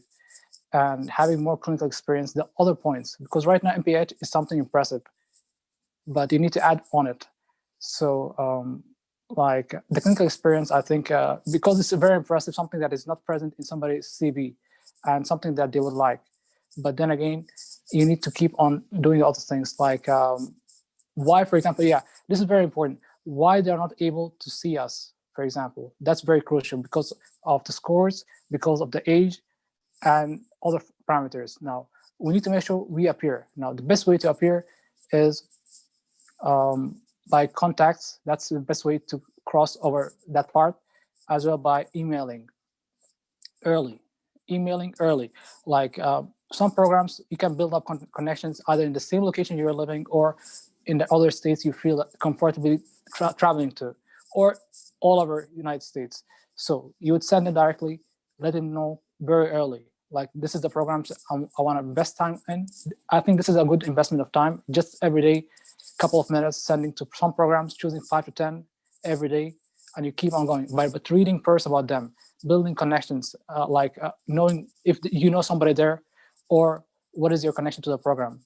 So those some points would help very early, and having an MPH is something really big, but you need to make sure that it is seen there to them. And you need to add, because whenever you cross a certain age, they want some clinical experience. Now, did you do your clinical experience for last year? Did you do your clinical experience for this year? You need to reassure them that you're someone, if they enter the program, you won't cause them trouble. That's what comes to their mind. They want a resident that doesn't cause any trouble.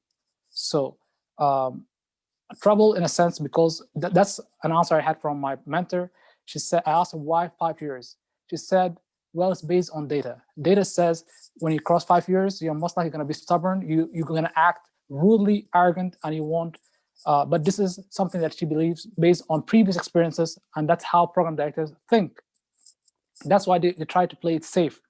Always program directors try to play it safe. So unless there's clear points that says we are impressive. Now, there's a lot of parameters which allow us to be that. One of them, the letter of recommendation, is a must. I have read this a couple of times, and even she mentioned that point, which is letter of recommendation requires to be for somebody who crossed the 5 years, mentions that you're someone who's listening, eager to learn. Some of those points that they are afraid of, it should be present in the letter of recommendation. So make sure that those letter of recommendations, at least 2 of them or most of them, mention the things that they are afraid for somebody who crossed the 5 years, if you are in that category itself. And then the clinical rotation, I think those are 2 parameters which really makes a difference, like 2 months or 3 months and strong letter recommendations. I think, yeah, that definitely is important. And emailing will help in the area itself or around the US. And MPH definitely is an impressive thing. Altogether, when they see it, they will say, oh yeah, this is a very impressive person. So yeah, MPH is really good, but try to add on other points and emailing so that they can see, because they need to see us. And that's what I worked on, so that they can see me first. Because here, mashallah, everyone here has an impressive CV, but unfortunately, they're not able to see us. We need to make sure that they see us, and there's ways for them to see us. Contacts, emailing, and so on. Thank you, and I hope this really helps. So as you said that emailing, should we email the contact starts with the program director or program coordinator or faculty? What do you mean by that? Like, start early. Can you clarify that, please? Okay. First, thank you for the question, Sumi. And I would say that I heard before that you send, at this moment, it's not like during residency. During residency, during the matching process, we are not able to send to program directors because they're busy and they find that very irritating. Right now, we're able to communicate with them. We can send to the program directors as well as a program coordinator. But the message should be based on certain points, or the choice of words is very crucial. And we shouldn't be ceasing the program coordinator. It's kind of, we don't like it, for example, where somebody's involved in a program, in an email, and then it's not for us, but they say CC to you. They were like, okay, you can have added me from the start, or have a different email for me, but why are you CCing me? So that's kind of how the program coordinator feels. That's how I thought about it. So I always make a special letter or different letter for the program coordinator and a different letter for the program director. Maybe I would send it the same day or different days. Most probably, the program coordinator is the same one who would read the program director's emails, most probably, but still, that's something, a good effort that you would find, oh, he knows my name or she knows my name. So that's better, and it's a bit more personal. So you can contact both. and make it very personal, and they would like that. And the choice of words for the program director, it should be something not based on the program, because if you have some questions about the program, you should be asking the program coordinator. But if you have already aiming for the program, you can ask the program director, what can I do to improve myself, to be more appealing to your program? Some program director will say, unfortunately, based on your CV and based on your scores, we might not provide a chance for that. So they're very sincere. Some would say that. Now, I had heard that. So that's very something you would hear. That's okay. The good thing is you would hear the feedback, so you won't apply to them. Now, some others, they would say, you need to work on this and this and this. For example, I remember one said, you need to work on your step 3 based on your CV, and then I might give you a chance. I didn't work on step 3. So I did apply there, but I didn't get an interview. It made sense. So I think it's important to contact them. You would hear different things. Most of them, you won't hear anything from them. Maybe they're busy or different things, or they haven't seen the message. But we need to send them at the same time, send it at the appropriate time. If you can, Wednesdays, mid of the week, not end of the week or beginning of the week. Mid of the week is the best time to send. Earlier in the morning is the program director, 6 or 7 a.m. Program coordinator, 8 or 9 a.m. That's when she would start or he would start their work. So timing is also important. Thank you.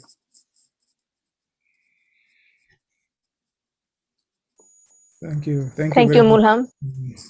Yeah, I think bottom line, if you are applying in September, you should start working on all this stuff beginning in January. That's what are you saying, right? So correct. This is start contacting early, because this is a lot of work to do in just 1 month or 2 months. Thank you. Thank you very much for sharing.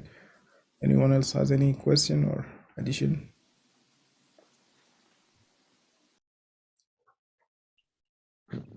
Yeah, go ahead. When thank you so much, Mohan, for the input, the tips, and the experience. These are really very important and helpful points. I want to add some. So one of the things that I want you to, or maybe highlight, is your application. Let's say now some of you applied this year, we didn't match. So your application for next year, what are the areas that you want to add, fill the gap, or improve, or shine, or highlight? So the qualities or addition that you can add. One of them, I know, Mulham, you know German. So language, if you want to add, we spoke about that last week. If you want to add additional language, Spanish is very common in this country. So if you add that, you will be a little bit unique compared to other foreign medical graduates. So why don't you start on getting some? You can start with numbers, hi, hello, and then there are medical terms, organ of the body, and how to say, do you have pain? Do you have simple conversation? If you have obtained this language, just the basic of it, you can add it in your CV as basic level of Spanish language, and you can make between parentheses that you can speak medical if you want to. Another point is volunteering. With COVID, it's kind of a little bit limited, but we talk about volunteering. If we can plan as a group to work on starting increasing awareness of vaccination, answering question of vaccination in our communities and our WhatsApp group, or here or back home, or whatever. The clinical experience, as Mohammed mentioned, if you want to try to do some of that to add to your CV, just to make sure that there are no gaps in your application. Like even if you spent 1 day in a clinic or somehow that continuous 1 day a week or something, it will just be listed as from this month to that month. They don't care about the details about how many hours you spend there or the days, but that will improve your CV when you mention that you were taking history, whatever details you want to add. In geriatric, Marwa mentioned the next meeting. So geriatric by itself is a unique thing. I think most of the program will look at you in a different way compared to other applicant if you want to be in a good position. If you mention what's going on in the US or in the globe, we will face a problem with geriatric population increasing. And now they have problems with readmission to the hospital, managing all these difficult cases of combined chronic conditions. So if you bring yourself as an interested person in this group, I think that will make you a better option for most of the programs. So to take advantage of the next meeting, if you have some time to attend some of the sessions, see who is the presenters. Maybe they have positions in certain universal programs. Try to collect their information and contact them. First of all, mention that it was a great presentation, whatever. Just add something positive to their sessions. And then you can communicate with them as far as I'm interested in geriatric medicine and would like to improve my CV, my resume, or my application. What can I do to whatever? So by that sense, you will create a contact person in that whatever institution or community area. Maybe you can get feedback. As Mulham mentioned, you can improve certain areas. You can add or get some of the other attendees in the meeting also. You can get information about them, and you can specifically target some of them with the same method that you are interested in geriatric. You are struggling to get into residency, but you seek their help as far as improving your application, what you need to do. Maybe they can find something. So these are the areas I think we can all improve on.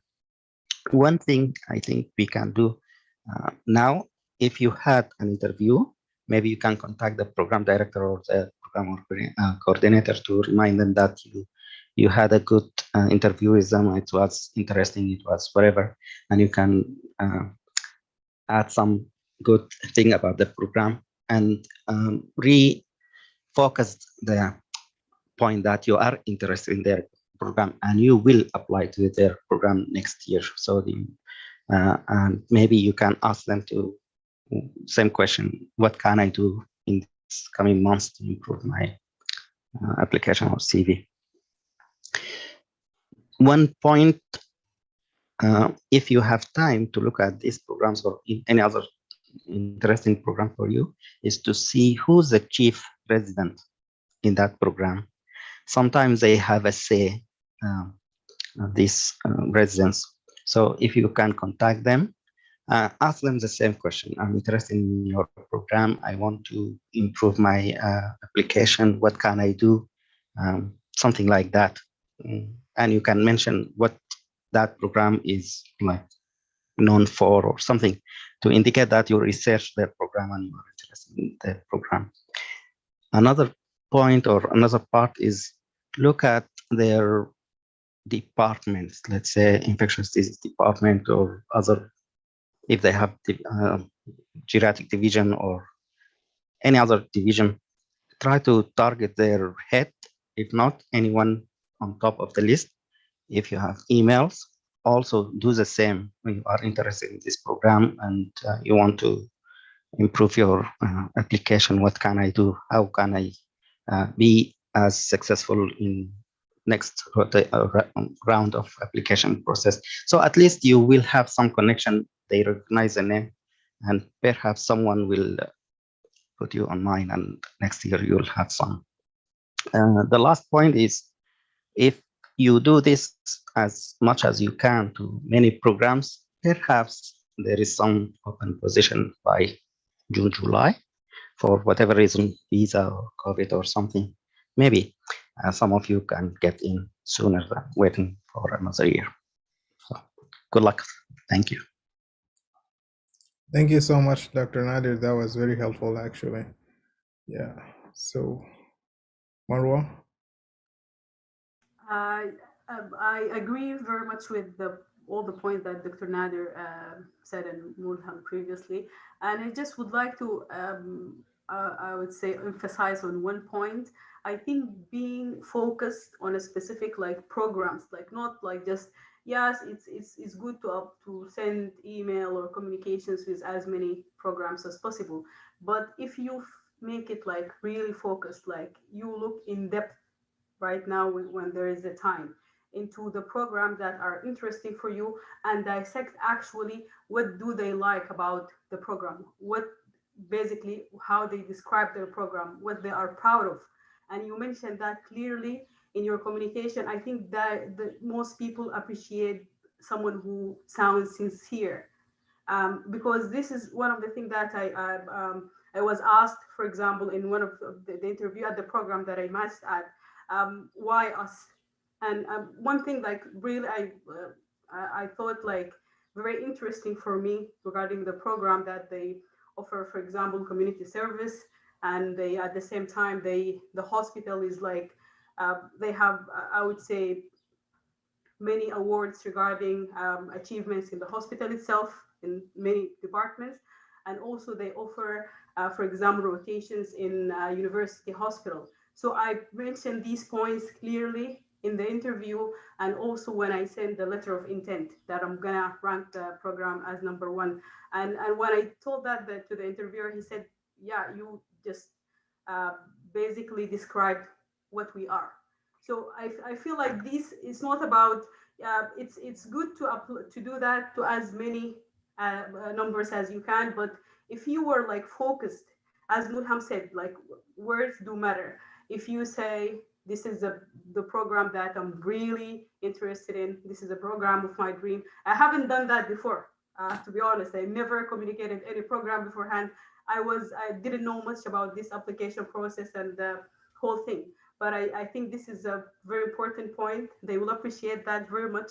And really being like, I would say you have to feel it. So this way you will be genuine about what you're saying, and that you will have a better chance of actually being listened to, or they actually pay attention to what you're saying. So just one point that I wanted to add. Thank you. Thank you, Marwa. Yeah, good point. Anyone else has any comments, addition?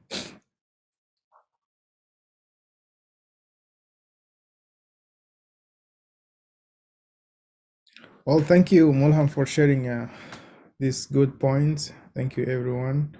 Any other suggestions? Any other ideas for the next meeting? So far, we have the Khalid Osman presentation, and Khalid, the Adam will share his experience as well. Anyone has any other suggestion or ideas for the next meeting?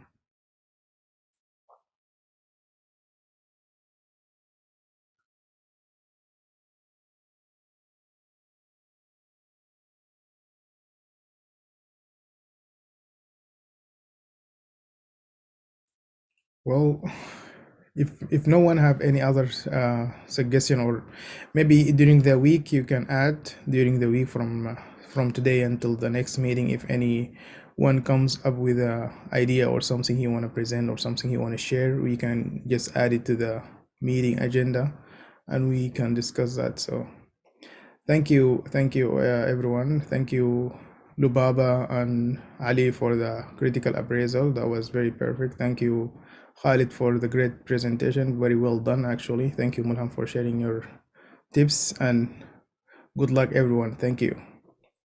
See you next week, inshallah. Thank you, everyone. Thank you. Great. Thank you, everyone. See you next week. Thank you, everyone. Thank you. Thank you, everyone. Have a good day.